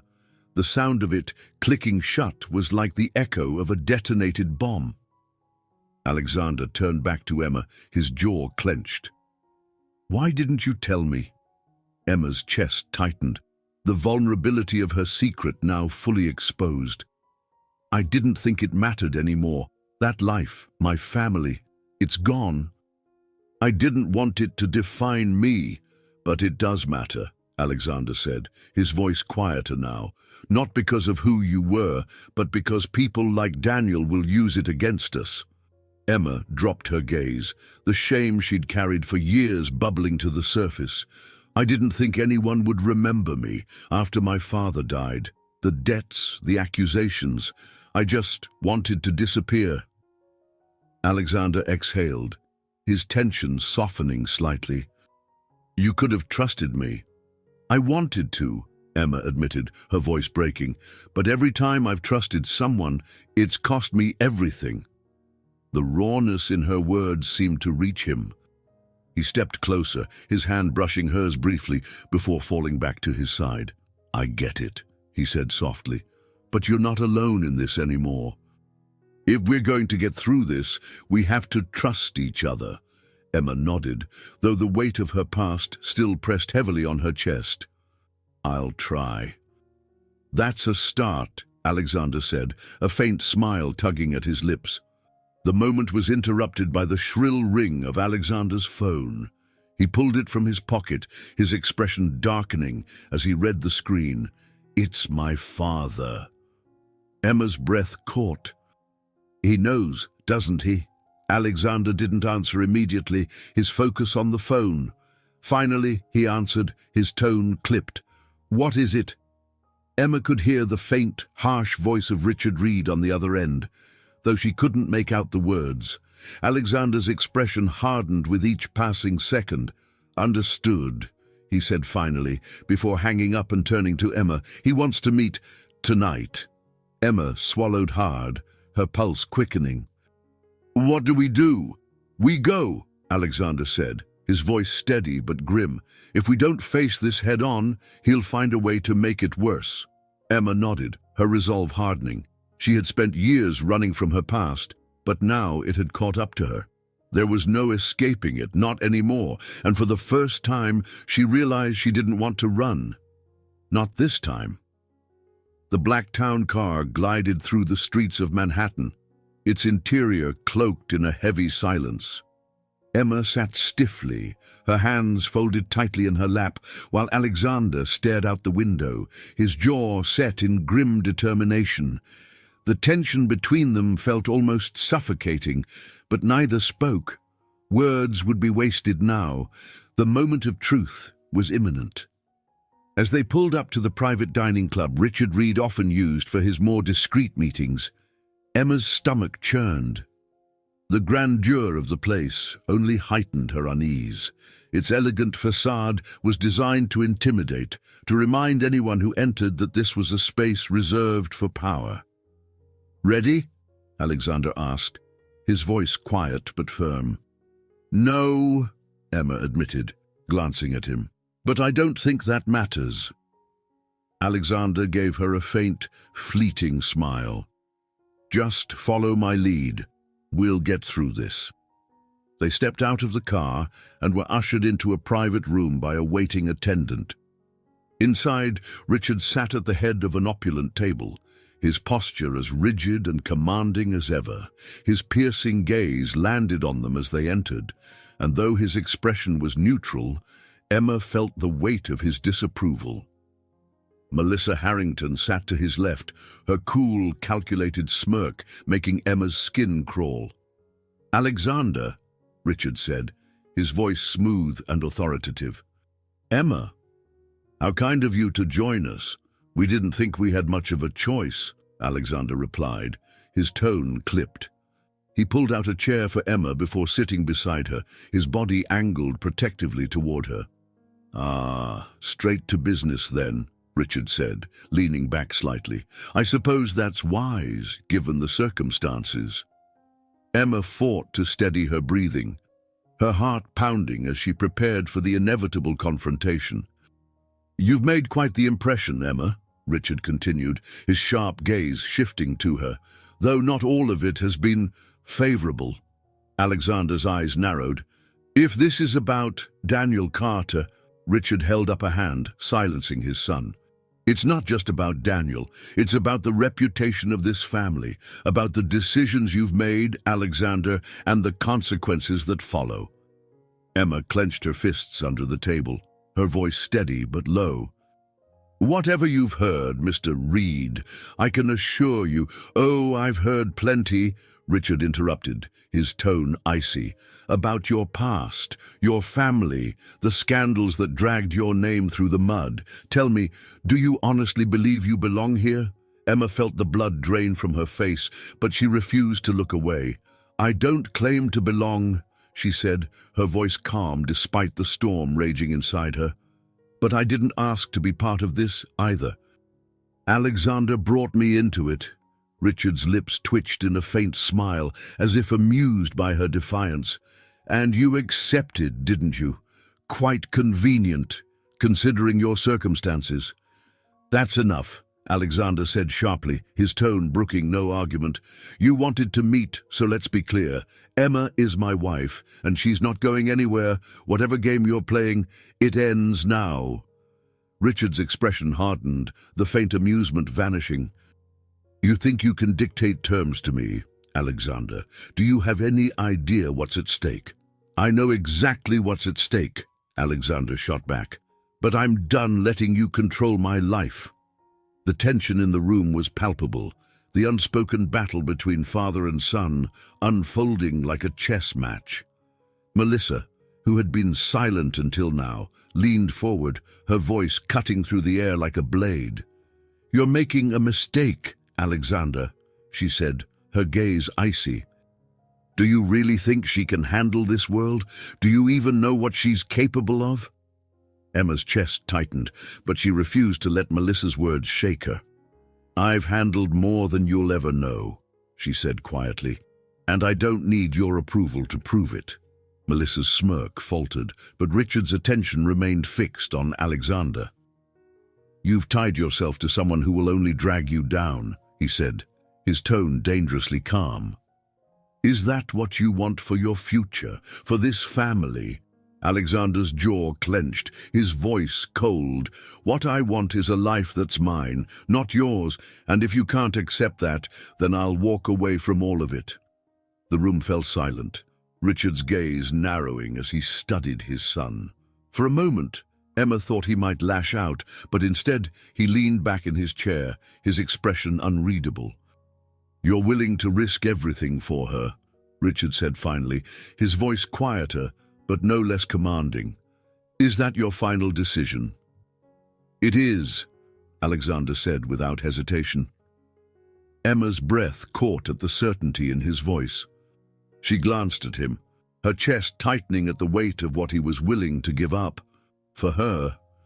Richard exhaled slowly, his gaze shifting to Emma. Then I hope, for both your sakes, that she's worth it. The words were not a blessing, but a warning, and they hung in the air long after Richard stood and left the room. Melissa followed without a word, her heels clicking sharply against the polished floor. Emma turned to Alexander, her voice trembling. You didn't have to do that. Yes, I did, he said firmly, his gaze steady. I meant what I said, Emma. We're in this together.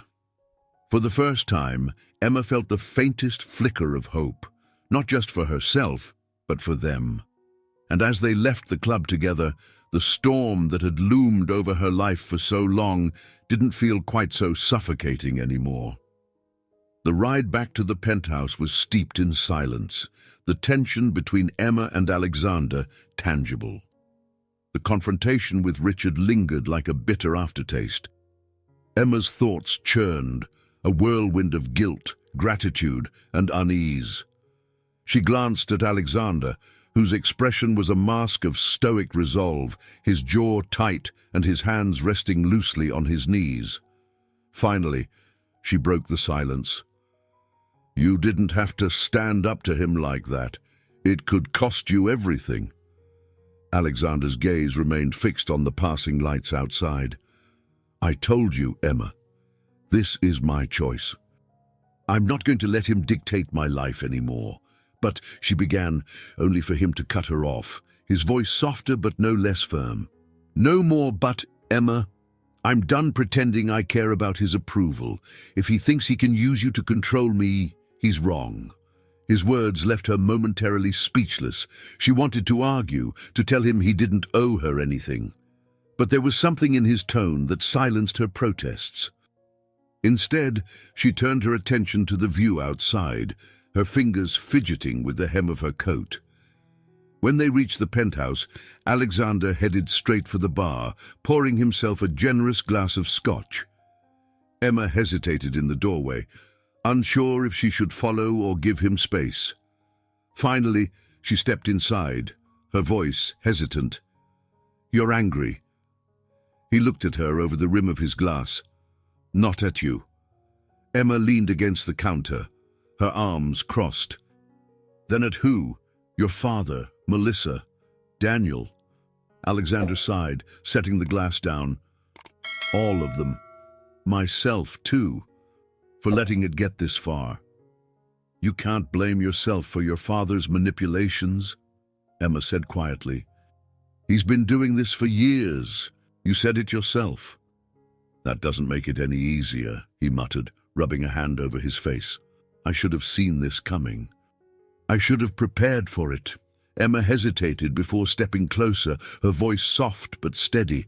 "You don't have to shoulder all of this alone, Alexander. We're in this together, remember?" His eyes met hers, the weight of his frustration giving way to something softer, more vulnerable. "It's not just about my father or the company, Emma. It's about you. I dragged you into this, and now your past is being used as a weapon. If anything happens to you because of me—" "Stop," Emma interrupted, her voice firmer than she expected. "I agreed to this. I knew the risks. And honestly, I've been running from my past for so long. Maybe it's time I stopped. You standing up to your father tonight, it reminded me that I don't have to keep hiding." Alexander studied her, a flicker of admiration in his gaze. "You're stronger than you give yourself credit for." Emma's lips twitched into a faint smile. "And you're better than you think you are." The moment stretched between them, a fragile understanding forming in the silence. Finally, Alexander stepped back, draining the rest of his scotch. "We'll need a plan. My father won't back down easily." "And Daniel?" Emma asked, her chest tightening at the mention of his name. "Daniel's a wild card," Alexander admitted.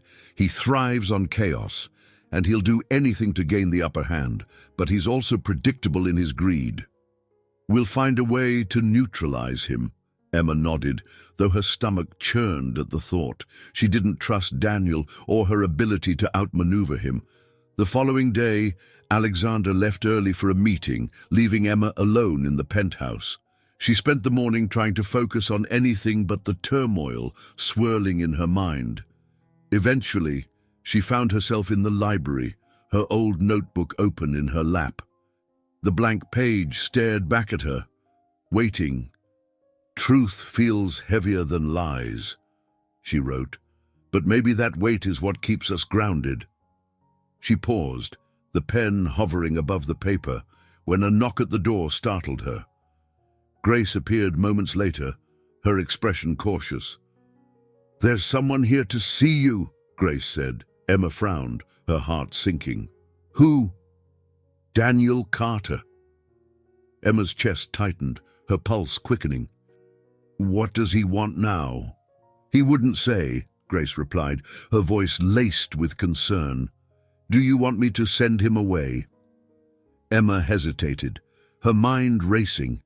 She wanted nothing more than to avoid Daniel altogether, but she knew it wouldn't solve anything. She nodded reluctantly. "No, I'll see him." Grace led Daniel into the library moments later, his ever-present smirk firmly in place. Emma remained seated, her posture stiff as he sauntered toward her. "Emma," he said smoothly, "always a pleasure." "Cut to the chase, Daniel," she said, her tone icy. "What do you want?" His smirk widened. "Straight to the point." "I like that. Fine. I thought you might want to know." I've had an interesting conversation with someone from your past, a former associate of your father's. Emma's blood ran cold, but she kept her expression neutral. And, Daniel continued, he had quite a lot to say about the Grayson Empire's collapse, about some missing funds, shady deals, things that could raise a few eyebrows if they came to light. Emma's chest tightened. You're bluffing. Am I? Daniel asked, leaning closer. Why don't you test me and find out? Emma forced herself to hold his gaze, though her mind raced. What do you want, Daniel? For now, he said, straightening with a grin. Just a little cooperation. But don't worry, Emma. I'll let you know when I need more.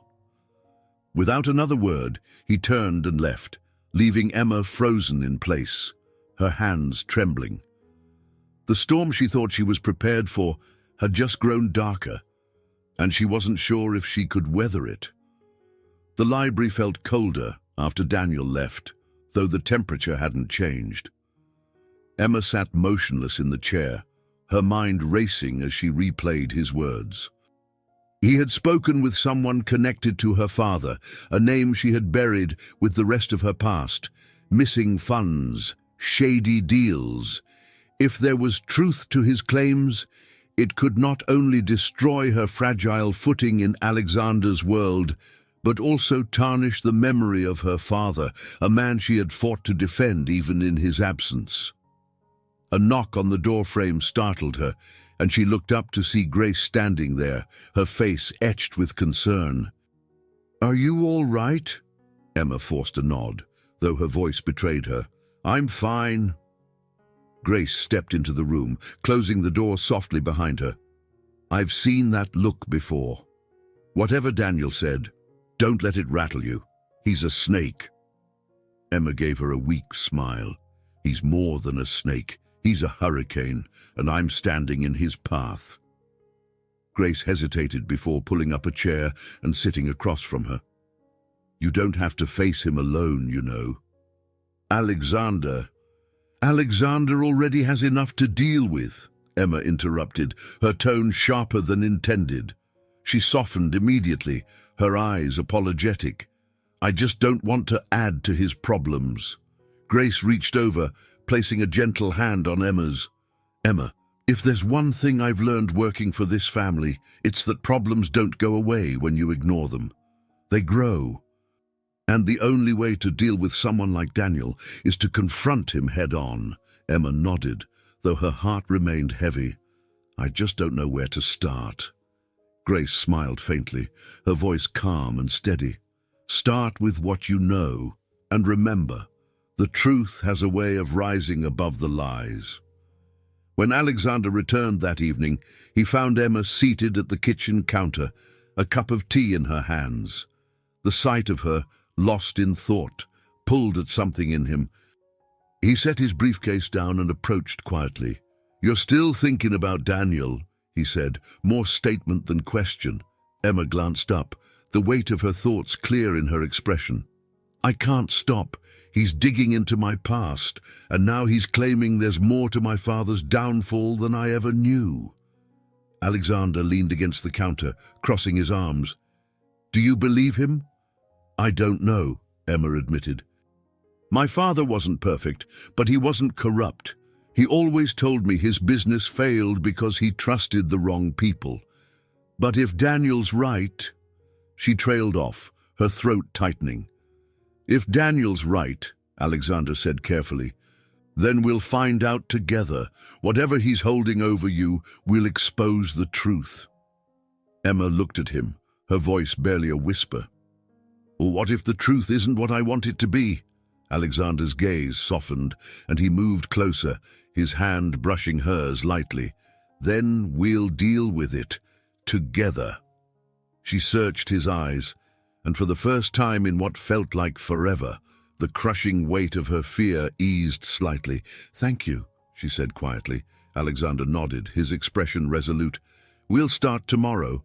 I'll have someone dig into Daniel's claims and track down this associate of your father's. If there's any truth to what Daniel's saying, we'll find it. Emma's lips twitched into a faint smile. You make it sound so easy. It won't be, Alexander said, his voice steady. But nothing worth fighting forever is. The next morning, Emma and Alexander worked in tandem to unravel the threads of Daniel's claims. Alexander's network of private investigators proved invaluable, and by midday they had a name: Charles Davenport, a former partner in her father's company. The name was like a ghost from her past, one she hadn't thought about in years. He's still in the city, Alexander said as they reviewed the report. If anyone can shed light on what really happened, it's him. Emma hesitated, her stomach churning. Do you think he'll talk to us? Alexander glanced at her, his expression firm. He will. If he had any part in what happened to your father, he owes you answers. Later that afternoon, they arrived at a modest townhouse on the Upper West Side. Charles Davenport was a shadow of the man Emma remembered from childhood, his once imposing frame now hunched with age, his face lined with regret. He opened the door cautiously, his eyes narrowing as they landed on Emma. Emma Grayson, he said, his voice a mix of surprise and unease. I didn't think I'd ever see you again. Emma swallowed hard. I didn't think I'd come back. Charles stepped aside, motioning for them to enter. The interior of the house was cozy but worn, filled with books and framed photographs that told the story of a simpler life. He led them to a small sitting room and gestured for them to sit. I suppose you're here about your father, Charles said, his voice heavy. Emma nodded, her throat tight. Daniel Carter claims there were irregularities, missing funds. I need to know if it's true. Charles's expression darkened, and he leaned forward, his hands clasped tightly. Your father wasn't a thief, Emma, but he was betrayed. Emma's heart clenched. By who? Charles hesitated, his gaze flicking to Alexander before returning to Emma. By someone he trusted, a man named William Harrington. Emma's breath caught. Melissa's father. Charles nodded. He orchestrated a deal that left your father holding the bag. By the time Theodore realized what had happened, it was too late. The company collapsed, and William walked away unscathed. Emma's mind reeled, the pieces of her past clicking into place in ways she'd never imagined. She glanced at Alexander, whose expression was a mix of anger and resolve. Thank you, Emma said, her voice trembling. For telling me. Charles nodded, his eyes softening. Your father was a good man, Emma. He deserved better. As they left, Emma felt a surge of determination. Her father's name had been dragged through the mud, but now, for the first time, she had the truth, and she wouldn't stop until justice was served. The townhouse door closed softly behind them, but the truth Charles Davenport had revealed slammed into Emma like a freight train. She felt lightheaded. The revelation that William Harrington, Melissa's father, had orchestrated her family's downfall, weaving threads of anger and disbelief through her chest. The cold air outside was a welcome slap, but it wasn't enough to steady her. Alexander placed a hand on her lower back, a silent offer of support as they walked toward the car. Emma, he said quietly, his voice steady despite the tension in his jaw. Are you all right? She shook her head, the lump in her throat too large to speak around. They climbed into the waiting car, and as soon as the door closed, she exhaled sharply, her hands trembling in her lap. William Harrington, she whispered, the name dripping with venom. All these years I thought my father's collapse was a cruel twist of fate, but it wasn't. It was him. Alexander's gaze darkened, his hand brushing hers. You couldn't have known. And now that we do, we'll use it. Emma's laugh was bitter, her eyes glassy as she stared out the window. Use it? How? He's dead, Alexander. And his daughter. She's practically royalty in your world. What am I supposed to do with this? You fight back. Alexander said, his tone firm but calm. Melissa may not have been involved in her father's schemes, but she's benefiting from them. Her family's legacy is built on lies, and I'll be damned if they think they can manipulate us with impunity. Emma turned to him, her eyes narrowing. And what about your father? Richard has been aligned with the Harringtons for years. You think he didn't know about this? Alexander hesitated, his lips pressing into a thin line. If he knew, I'll find out. But we focus on one battle at a time. Emma nodded, though her chest felt tight. It wasn't just about the Harringtons or Richard anymore. It was about proving that her father's name deserved to be cleared. She wasn't sure she had the strength to fight all the battles ahead, but with Alexander beside her, she felt a flicker of hope. That evening, Emma sat at the kitchen counter, staring at a half-empty glass of wine. The penthouse was quiet, save for the occasional hum of the refrigerator. Alexander had disappeared into his study to contact his legal team and investigators, leaving her to wrestle with her thoughts alone. She was lost in memories. Her father's warm smile, his quiet determination, the way he had always told her that doing the right thing mattered more than winning, when the sound of footsteps pulled her back to the present. Alexander entered the room, his tie loosened and his sleeves rolled up. Exhaustion etched into his face. "Any updates?" Emma asked, her voice quiet. Alexander poured himself a drink before leaning against the counter opposite her. "My team's digging into the Harringtons' financials. If there's any evidence linking Melissa's father to your family's collapse, we'll find it." Emma nodded, though the weight of the day still pressed heavily on her chest. "Thank you," she said softly, "for everything." Alexander's gaze softened, and he set his glass down, stepping closer.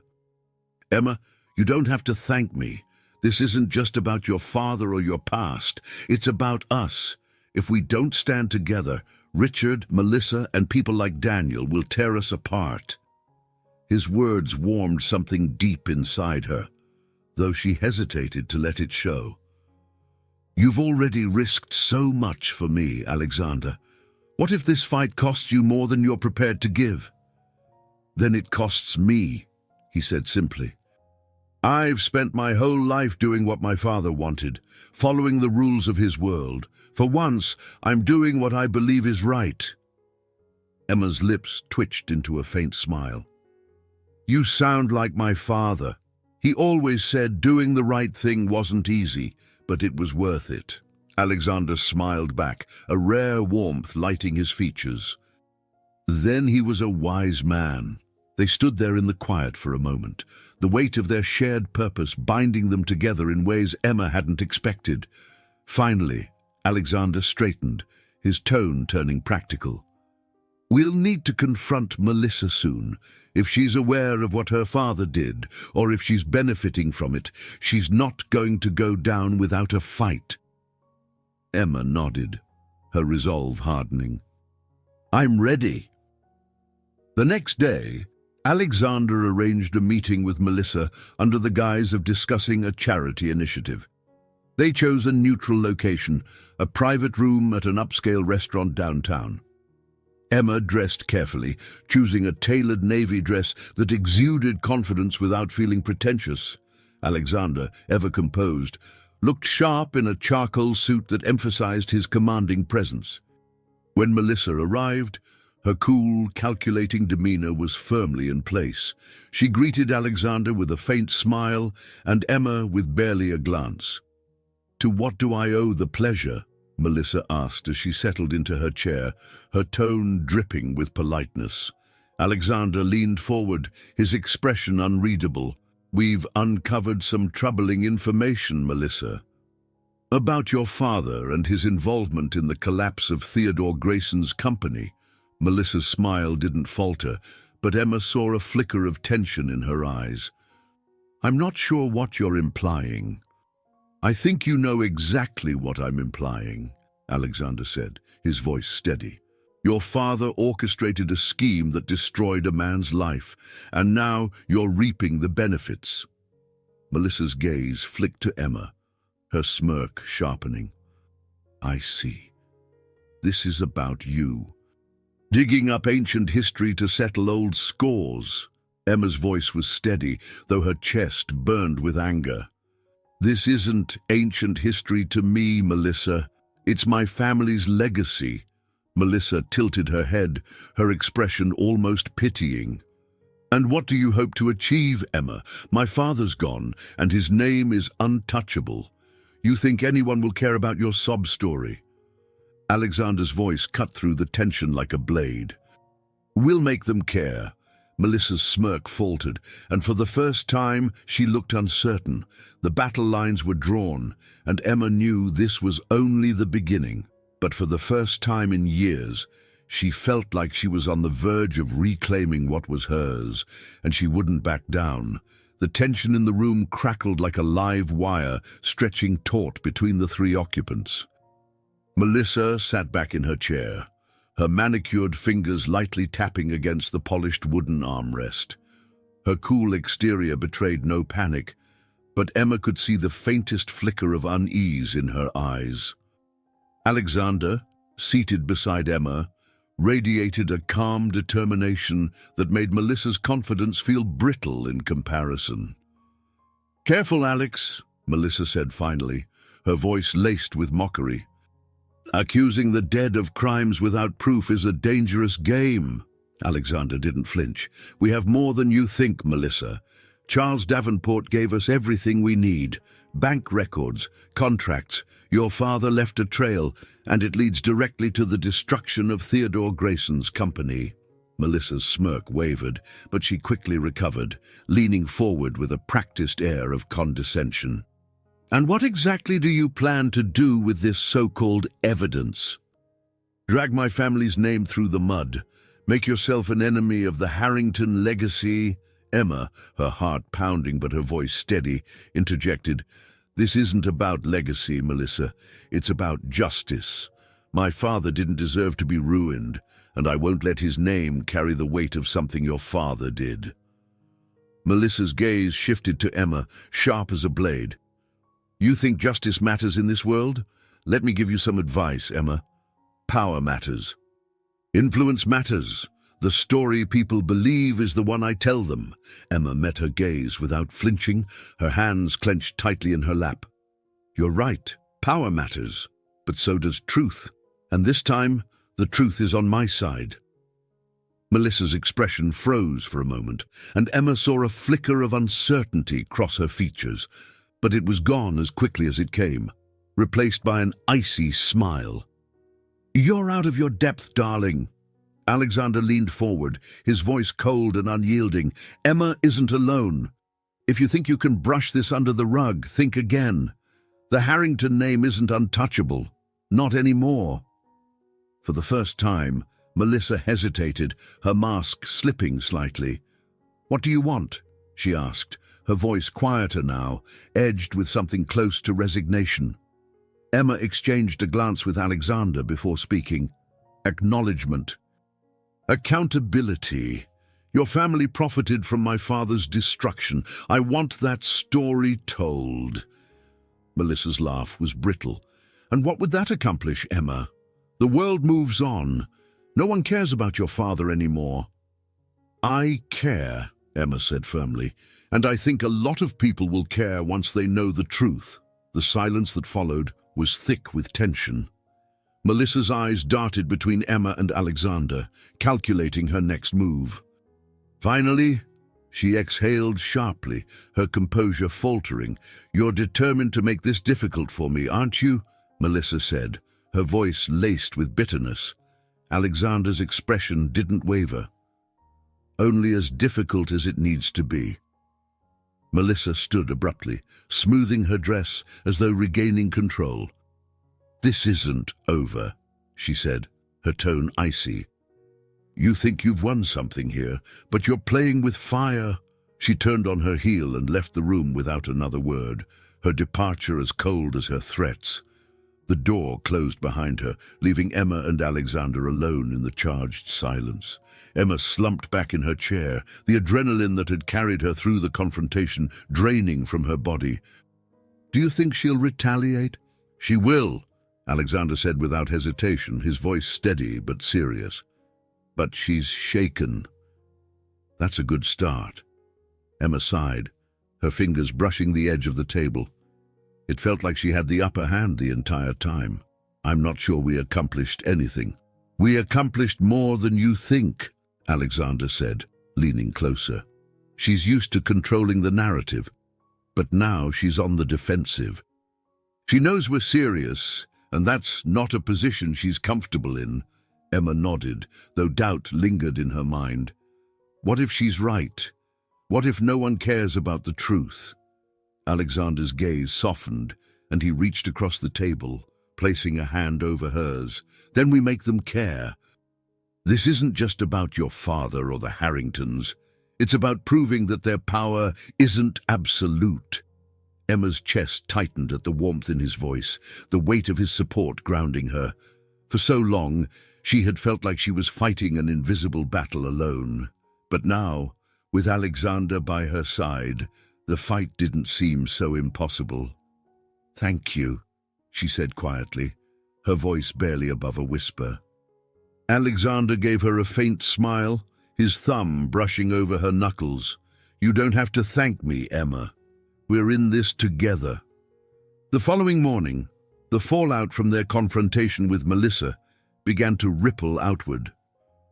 Emma awoke to the sound of Alexander's phone buzzing incessantly. He was already out of bed, pacing near the window as he fielded calls from his legal team and associates. His tone was clipped but calm, his words sharp as he discussed their next steps.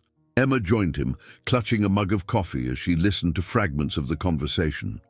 When he finally hung up, he turned to her, his expression serious but focused. "Melissa's already trying to spin this," he said. "She's reaching out to the press, trying to discredit Davenport and bury any connection between her family and your father's company." Emma's stomach sank. "Can she succeed?" "She'll try," Alexander admitted, "but she's panicking, which means she's likely to make mistakes. We just need to stay ahead of her." Emma nodded, determination hardening her resolve. "Then let's stay ahead." Alexander's lips curved into a faint smile, his admiration for her evident. "That's the spirit." As the days stretched on, Emma and Alexander worked tirelessly, preparing for the battles ahead. They didn't know what Melissa's next move would be, but one thing was certain: the lines had been drawn, and neither side was willing to back down. And for the first time, Emma felt ready to fight, not just for her father, but for herself. The next few days unfolded in a flurry of activity, each hour marked by mounting tension as Emma and Alexander braced themselves for Melissa's retaliation. True to form, the Harrington family's influence began seeping into the public narrative. Whispers of Theodore Grayson's mismanagement resurfaced in carefully placed media articles, suggesting his collapse had been self-inflicted. It was an insidious campaign, calculated to erode Emma's credibility before her story even took root. Emma sat in Alexander's study, scrolling through her phone as her stomach twisted. Each headline felt like a personal attack. Forgotten scandal. Grayson family's troubled legacy resurfaces, revisiting the fall of Grayson Industries, unveiling the truth behind the collapse. She tossed the phone onto the desk with a frustrated sigh. "She's dismantling my father's name all over again." Alexander looked up from his laptop, his eyes narrowing as he read her expression. "That's exactly what she wants. If she can control the narrative, she keeps the upper hand." Emma ran a hand through her hair, her voice tight. "And what are we doing? Sitting here while she twists the truth?" Alexander leaned forward, his tone calm but firm. "We're not sitting. My team is vetting the evidence Davenport gave us. Once it's solid, we'll release it strategically. But we can't rush this, Emma. If we go too soon, she'll tear it apart."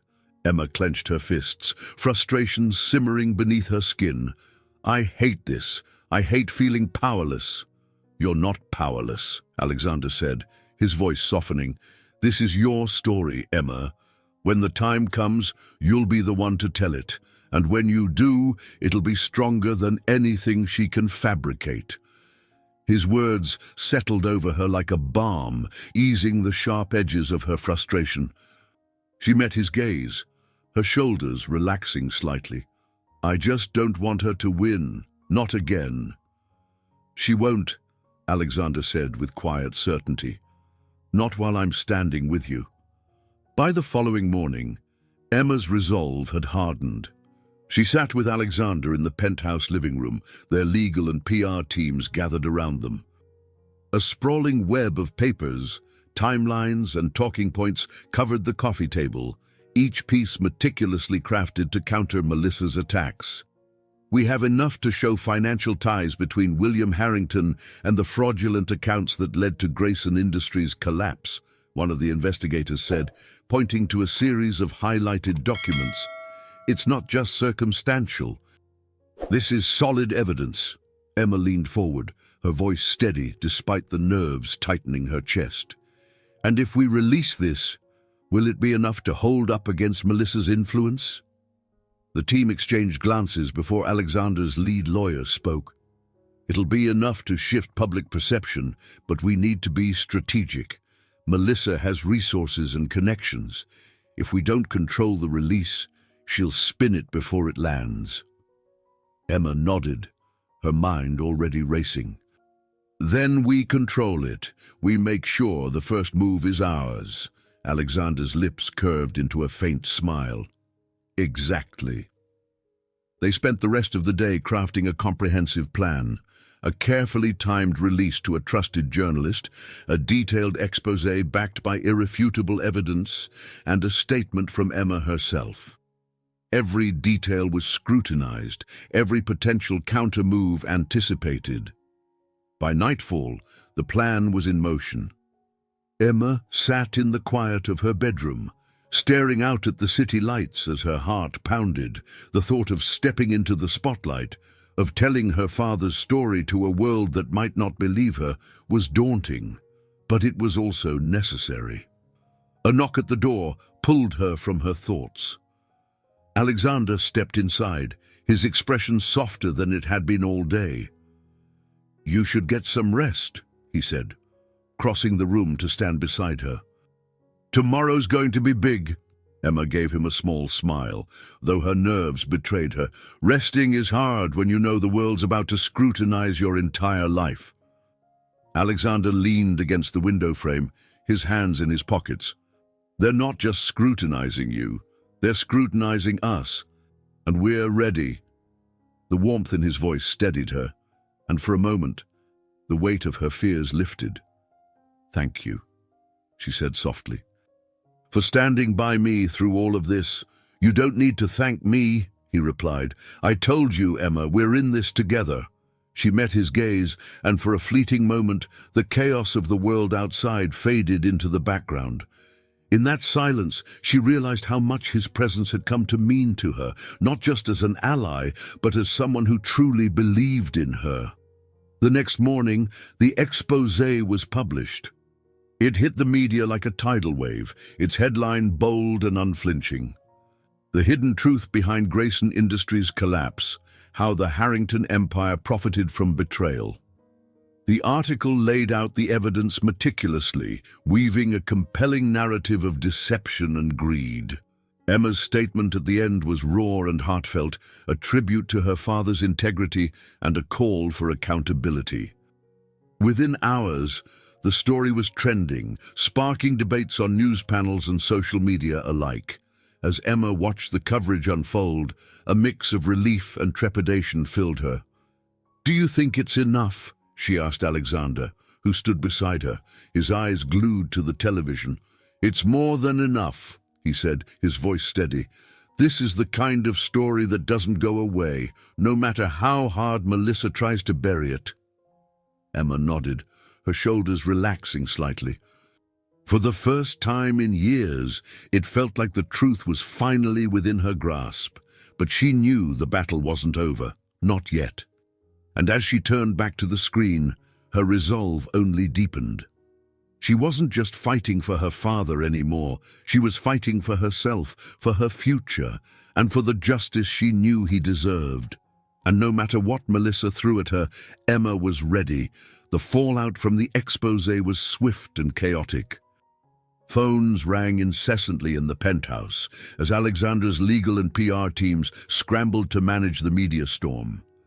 Emma sat in the corner of the living room, her laptop open, scrolling through the endless cascade of headlines, tweets, and posts. Harrington legacy questioned, new allegations of corporate fraud. Emma Grayson breaks silence on family's fall from grace. Power plays and betrayal, the hidden story behind Grayson Industries' collapse. Her face was everywhere, her name trending across every platform. It was overwhelming, and for the first time, Emma fully understood the gravity of what she had set in motion. She closed her laptop with trembling hands, looking over at Alexander, who was on the phone with one of his attorneys. "Yes, but ensure they don't deviate from the statement," he was saying, his voice calm but commanding. "Any speculation will play into her hands."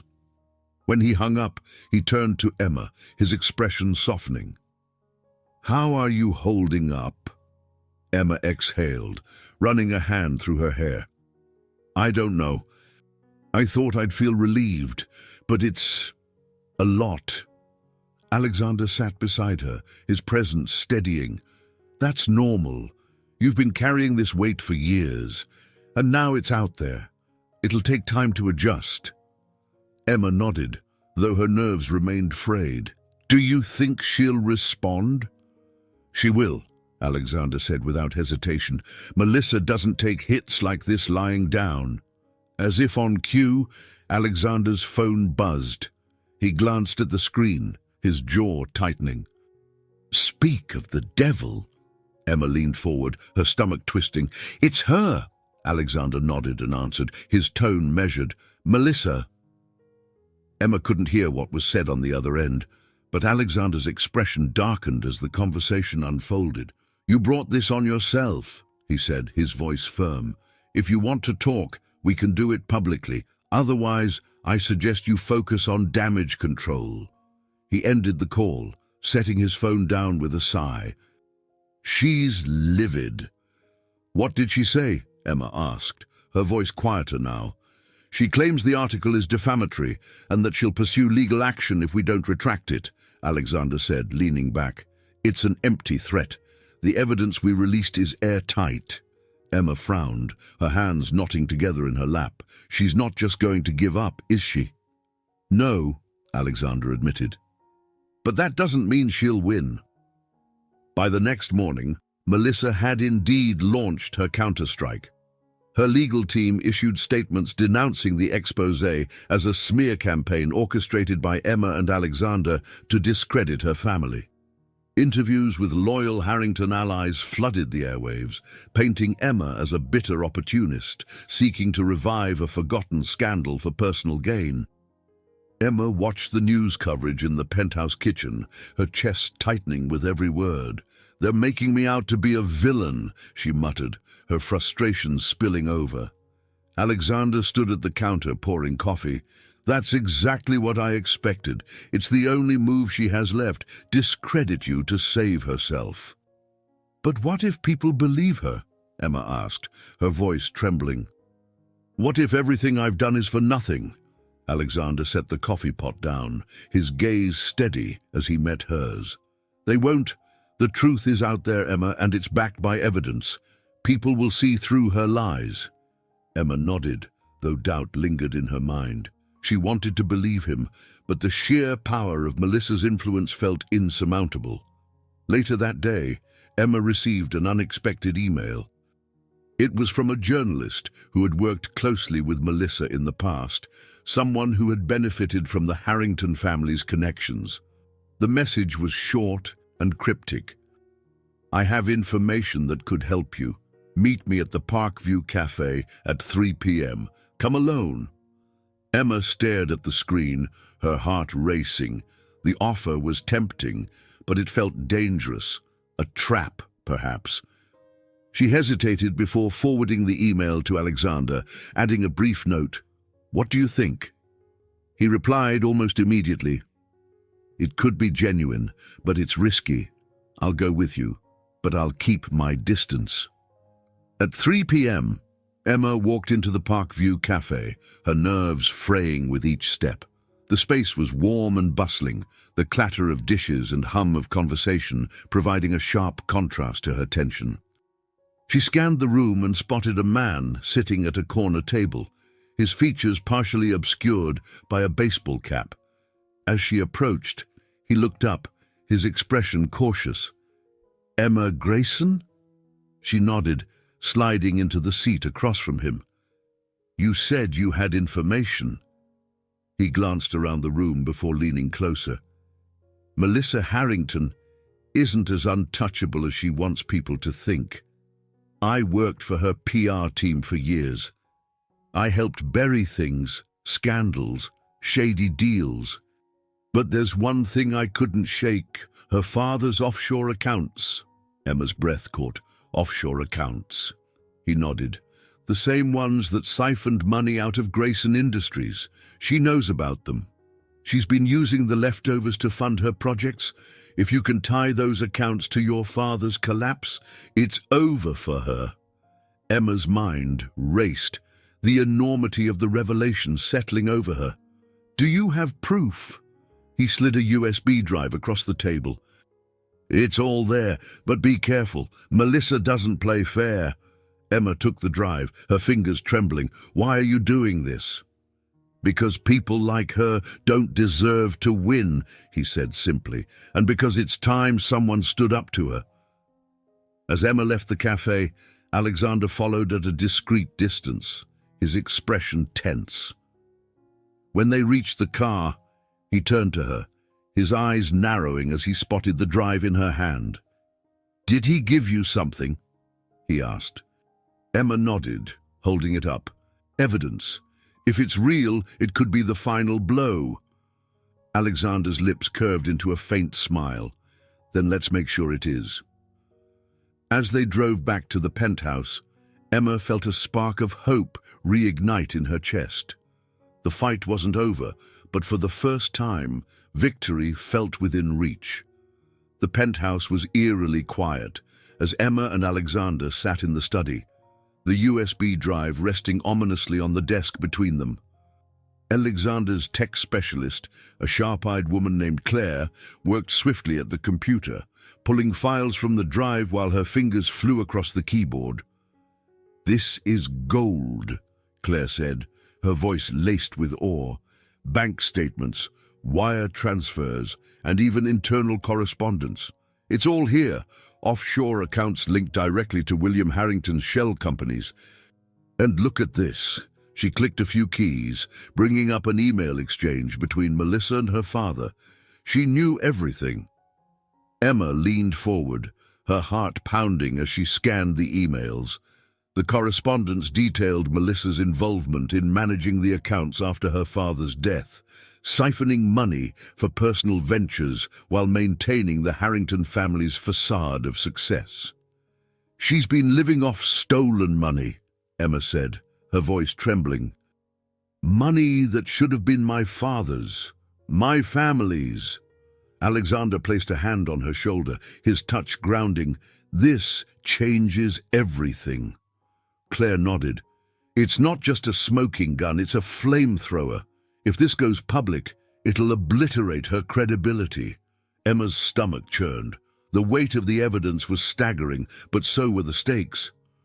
"If we release this, it'll ruin her, her career, her name. Everything." "She deserves it," Alexander said firmly, his voice like steel. "After what she and her father did to your family, to you, this is justice." Emma hesitated, her mind racing. She thought of her father, his quiet dignity even in the face of ruin, and the years she'd spent scraping by with nothing but the truth of his innocence to hold on to. She looked at Alexander, her voice quiet but resolute. "Then let's do it." The next day, Emma and Alexander held a press conference in a small but elegant venue, its intimate setting chosen to underscore the gravity of their revelations. Cameras flashed as journalists packed the room, their murmurs filling the air with anticipation. Emma stood at the podium, Alexander by her side. She had spent the night rehearsing her statement, but as she looked out at the expectant faces, the words she had prepared felt distant and hollow. Instead, she spoke from the heart. "My name is Emma Grayson," she began, her voice steady despite the nerves coiled in her chest. "For years, my family's name has been tied to a narrative of failure and disgrace, a narrative carefully constructed to hide the truth." She paused, her gaze sweeping the room. "Today, I'm here to set the record straight. The collapse of Grayson Industries was not the result of my father's mismanagement, as many have been led to believe.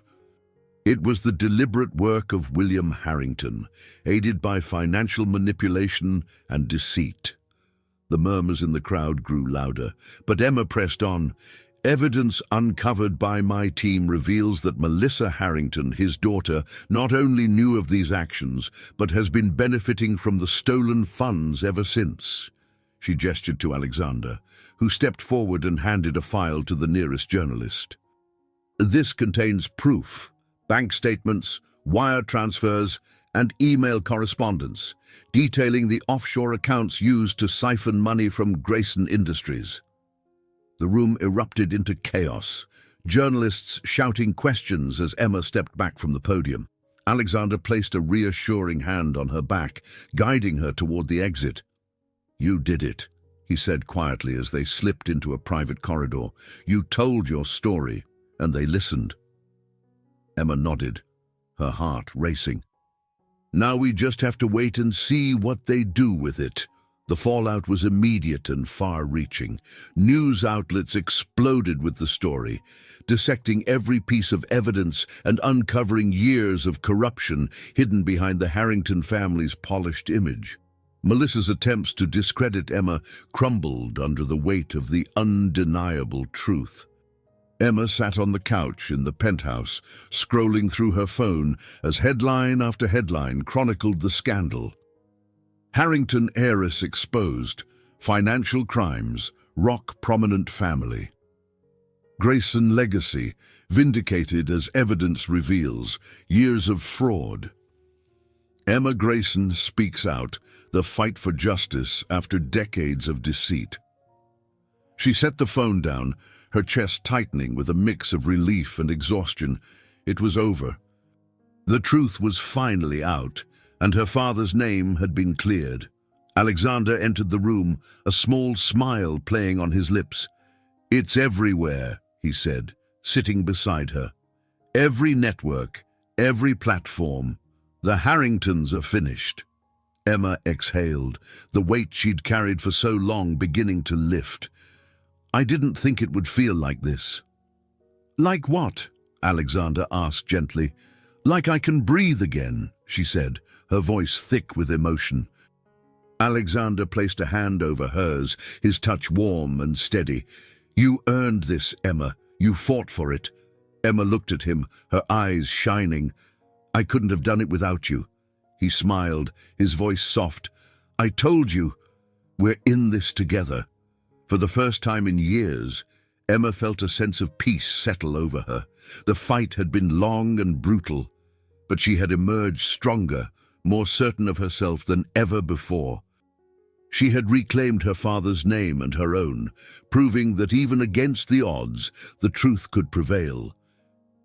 And as she sat beside Alexander, she realized that in fighting for justice, she had found something else, something worth holding on to. The city seemed quieter in the wake of the scandal, though Emma knew it was only an illusion. Beneath the calm, the pieces of Melissa Harrington's carefully constructed empire were crumbling. News outlets dissected every detail of the evidence, and public opinion turned sharply against her. The woman who once exuded untouchable power was now the subject of scorn and ridicule. Emma sat in the penthouse's living room, the late afternoon sunlight casting long shadows across the room. She stared out at the skyline, her tea untouched on the table beside her. The fight was over, but she didn't feel victorious, just tired. "You're brooding again," Alexander said as he entered the room, his voice carrying a note of teasing warmth. He set down his briefcase and loosened his tie before sitting beside her. "You've been staring out that window for an hour." Emma glanced at him, a small smile tugging at her lips. "Just thinking." "About?" he asked, leaning back and studying her. "Everything," she said with a sigh. "Melissa, my father. What happens now?" "It's strange, spending years wanting something and finally getting it. I thought it would feel different." Alexander nodded, his expression thoughtful. "It's not the victory that changes everything.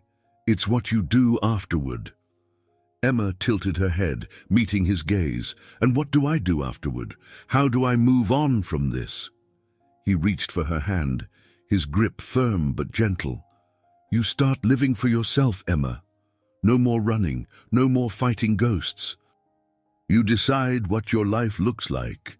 His words settled over her, and for the first time, the future didn't feel like an empty void. "I've spent so long trying to clear my father's name. I don't even know who I am without that fight." "You're Emma Grayson," Alexander said, his voice steady. "A woman who's proven she's stronger than anyone thought. A woman who can build whatever future she wants." She smiled, his words warming her in a way she hadn't expected. "And what about you? What's next for Alexander Reed?" He chuckled, the sound low and genuine. "For now, I'm focused on damage control with my father. The Harrington fallout is shaking up the business world, and he's scrambling to protect his investments." "Does he blame you for all this?" Emma asked, her brow furrowing. Alexander shrugged, his expression unreadable. "Probably, but he's not saying it outright."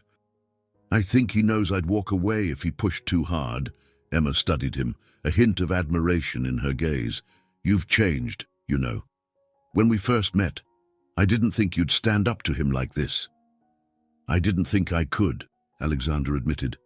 "But then you came along and suddenly I had something worth fighting for." Emma's breath caught, his words catching her off guard. She looked away, her cheeks warming. "You're good at saying the right thing, you know that." "It's not just the right thing," Alexander said softly, his voice drawing her gaze back to him. "It's the truth." Their eyes met, the moment stretching between them. For weeks, they had been allies, partners in a fight neither of them had asked for, but now, with the battle behind them, something deeper lingered in the air, something neither of them dared to name. The next day, Emma stepped into the bright, airy space of the Grayson Foundation offices, a new chapter taking shape before her eyes. Alexander had helped her secure the funding to launch the foundation, a non-profit dedicated to helping others rebuild after financial ruin. It was her way of honoring her father's legacy while creating something of her own. "Ms. Grayson," a young assistant greeted her, beaming. "The meeting room is ready whenever you are." Emma nodded, her heart swelling with a mix of pride and nervous energy. She still wasn't used to being called by her name in such an official capacity, but she liked the way it felt, like a reclamation of who she was. She entered the meeting room, where a small team of staff and volunteers waited. They greeted her warmly, their excitement palpable. Emma took a deep breath and addressed them. "Thank you all for being here," she began, her voice steady. "This foundation isn't just about helping people, it's about giving them the second chances they deserve. My father believed in building something meaningful, and that's what we're here to do. Together, we can make a difference." The room erupted in applause, and Emma felt a surge of confidence. This was her future, something born not from the ashes of her past, but from her own determination to move forward. That evening, Emma returned to the penthouse, her heart lighter than it had been in weeks. Alexander was in the kitchen, pouring 2 glasses of wine. He looked up as she entered, a smile breaking across his face. "How was the first day?" he asked, handing her a glass. "Exhausting," Emma admitted, though her smile betrayed her satisfaction, but it felt good. Really good. Alexander raised his glass. "To the Grayson Foundation and to you."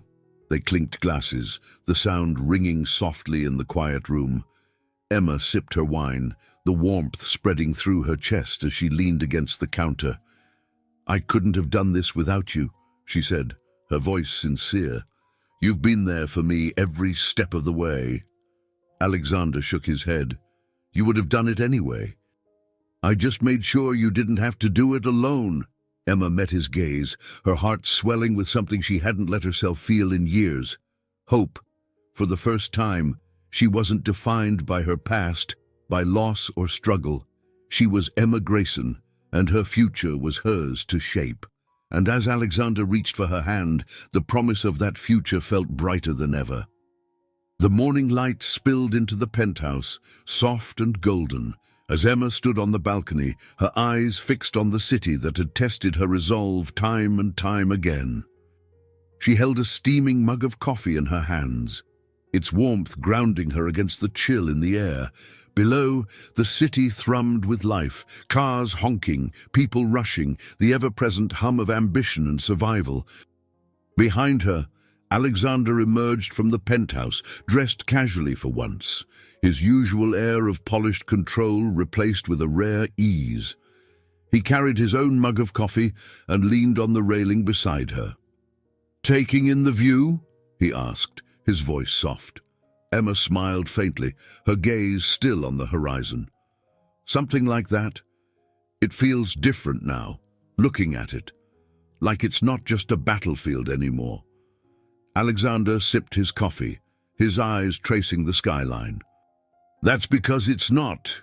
You've carved out your place in it, Emma. It's yours now." She glanced at him, her expression thoughtful. "And what about you?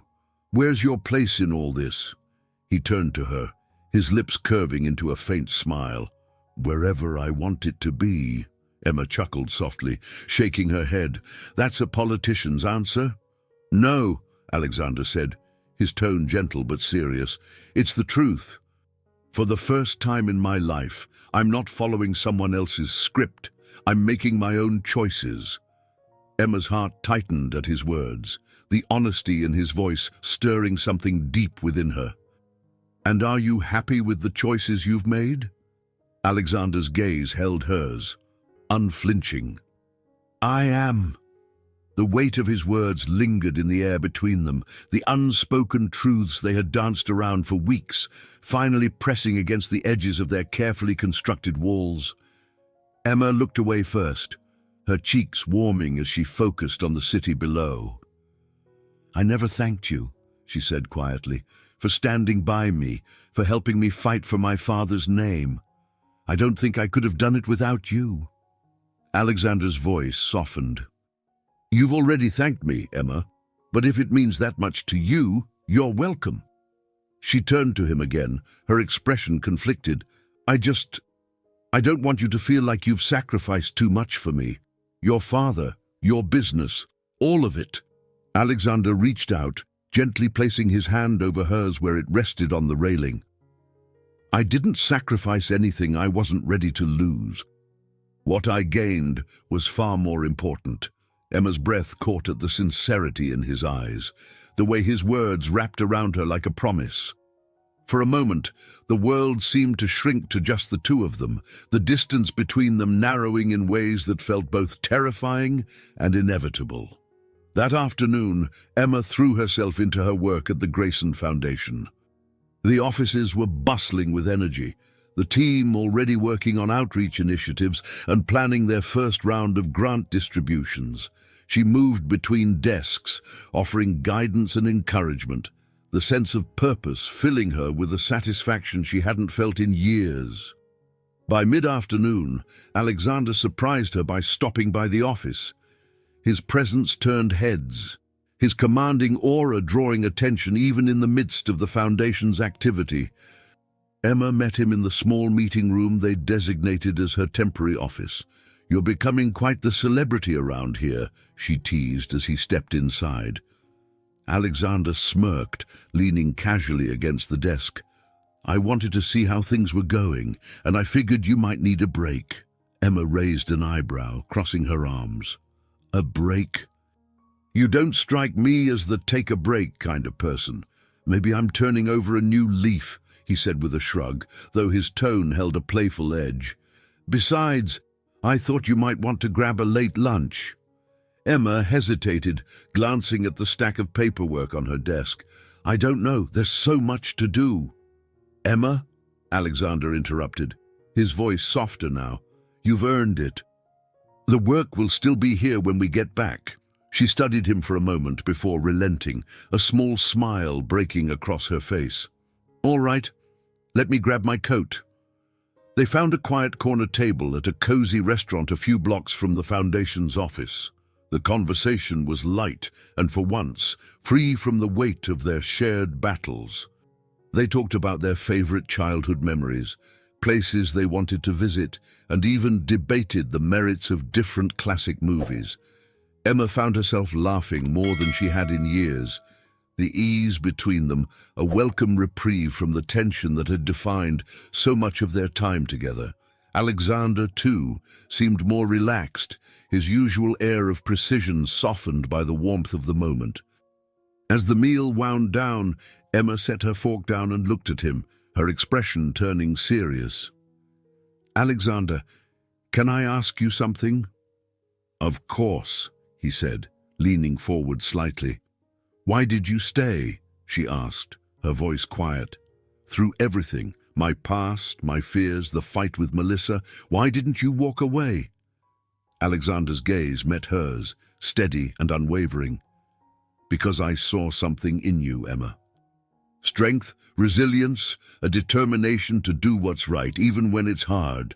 You reminded me of what I wanted for myself, what I'd forgotten I could have. And somewhere along the way, it stopped being about the fight. It started being about you." Her breath hitched, her chest tightening at the raw honesty in his words.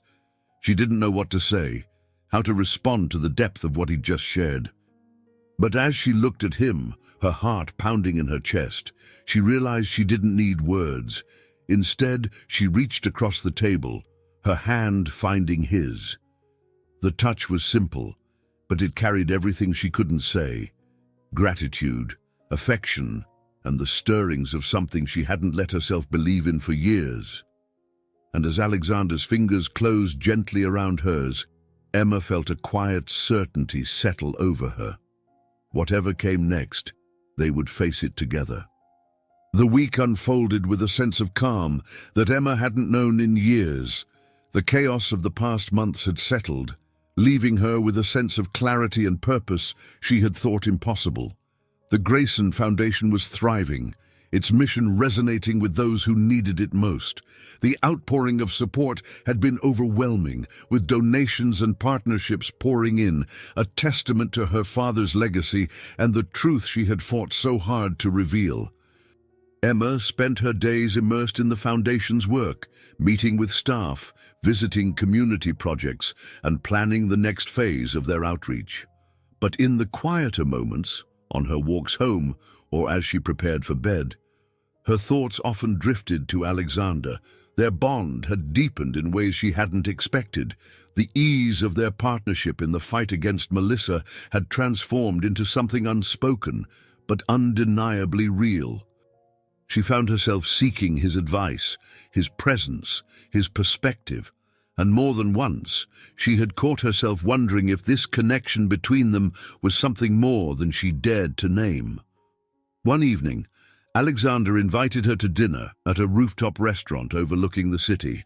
The setting was elegant but understated, the kind of place that felt intimate despite its sophistication. As they stepped out onto the terrace, the city stretched out before them, its lights glittering like a sea of stars. "This is beautiful," Emma said, her voice soft as she took in the view. Alexander smiled, guiding her to their table. "I thought you'd like it. You've been working so hard. I figured you deserved a little break." She laughed lightly, shaking her head. "You're starting to sound like me." "I thought you didn't believe in breaks," he chuckled, the sound low and warm. "You've been a bad influence." As they sat down, the conversation flowed easily, a mix of light-hearted banter and deeper reflections on the journeys they had taken to get here.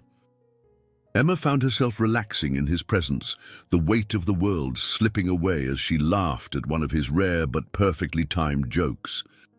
When the waiter brought their desserts, Emma's a delicate lemon tart and Alexander's a molten chocolate cake, she couldn't resist teasing him. "I wouldn't have pegged you as a chocolate guy," she said with a grin. He shrugged, a faint smirk tugging at his lips. "It's a guilty pleasure. Don't tell anyone. It'll ruin my image."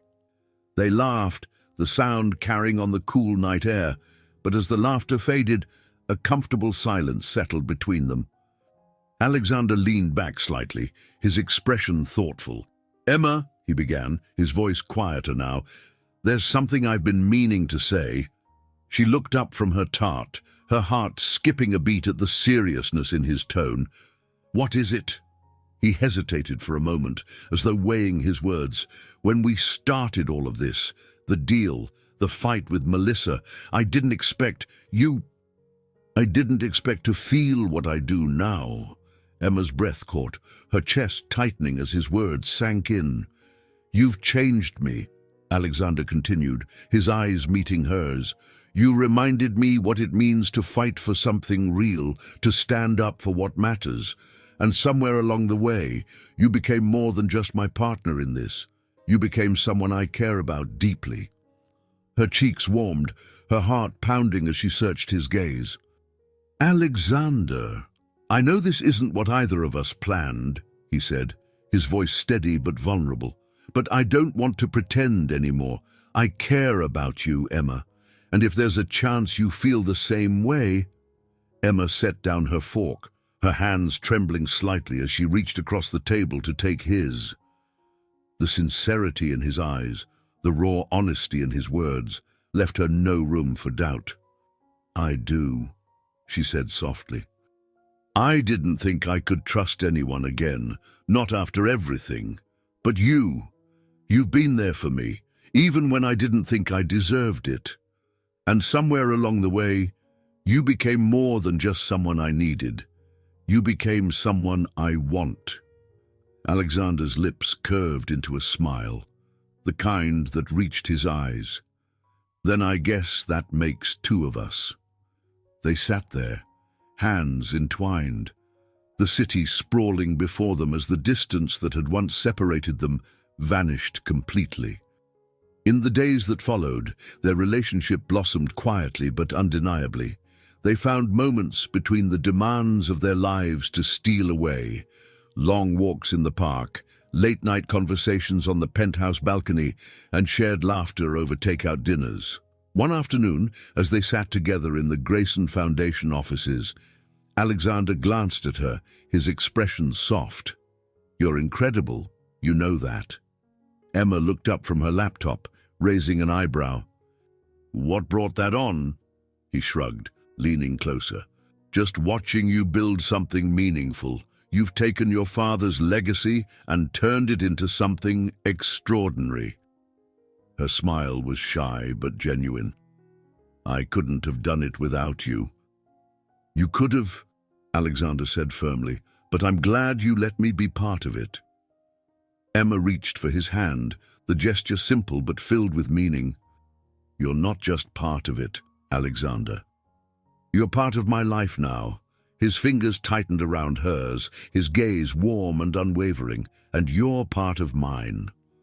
As the city bustled outside the office windows, Emma felt a quiet certainty settle over her. The path she had walked to get here had been long and painful, but it had brought her to this moment, to this man, and to a future she was finally ready to embrace. And for the first time in years, Emma Grayson wasn't looking back.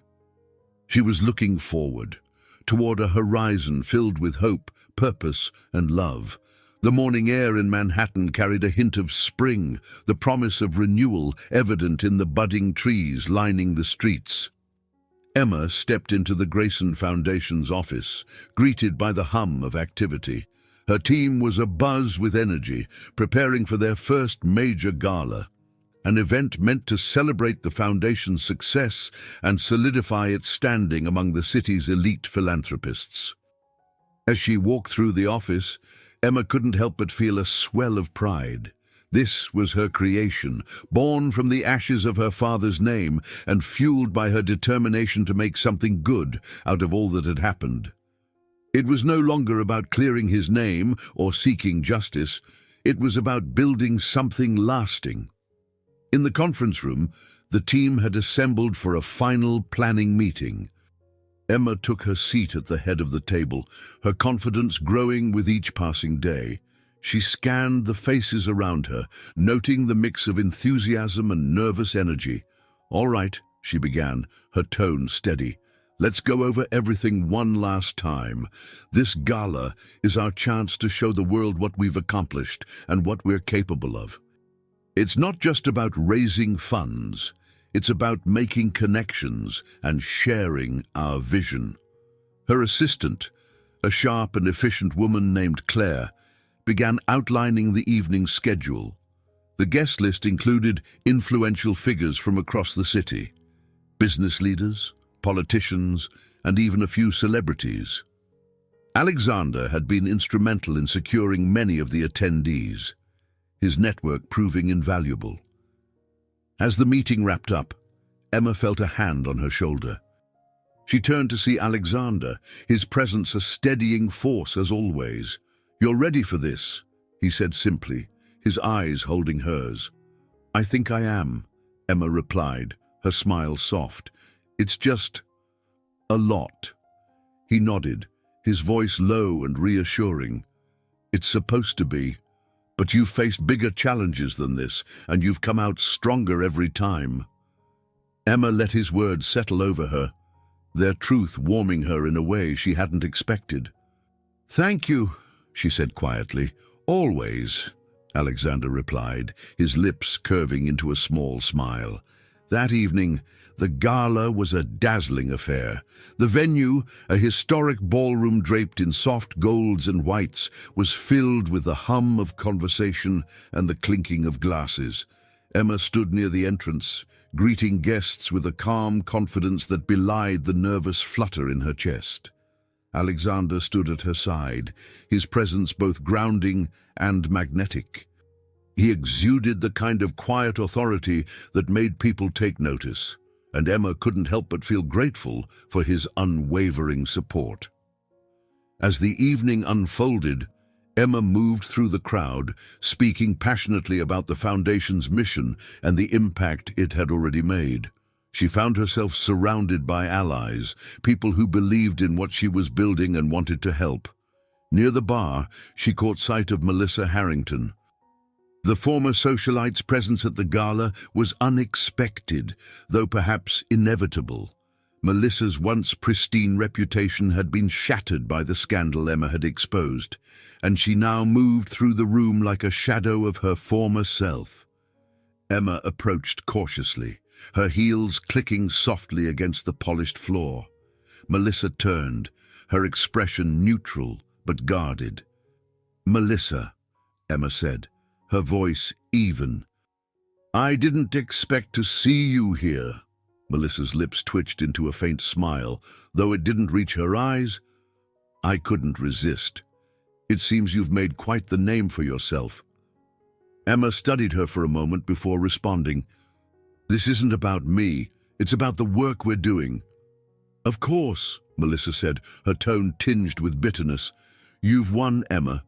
You've cleared your father's name and built something real."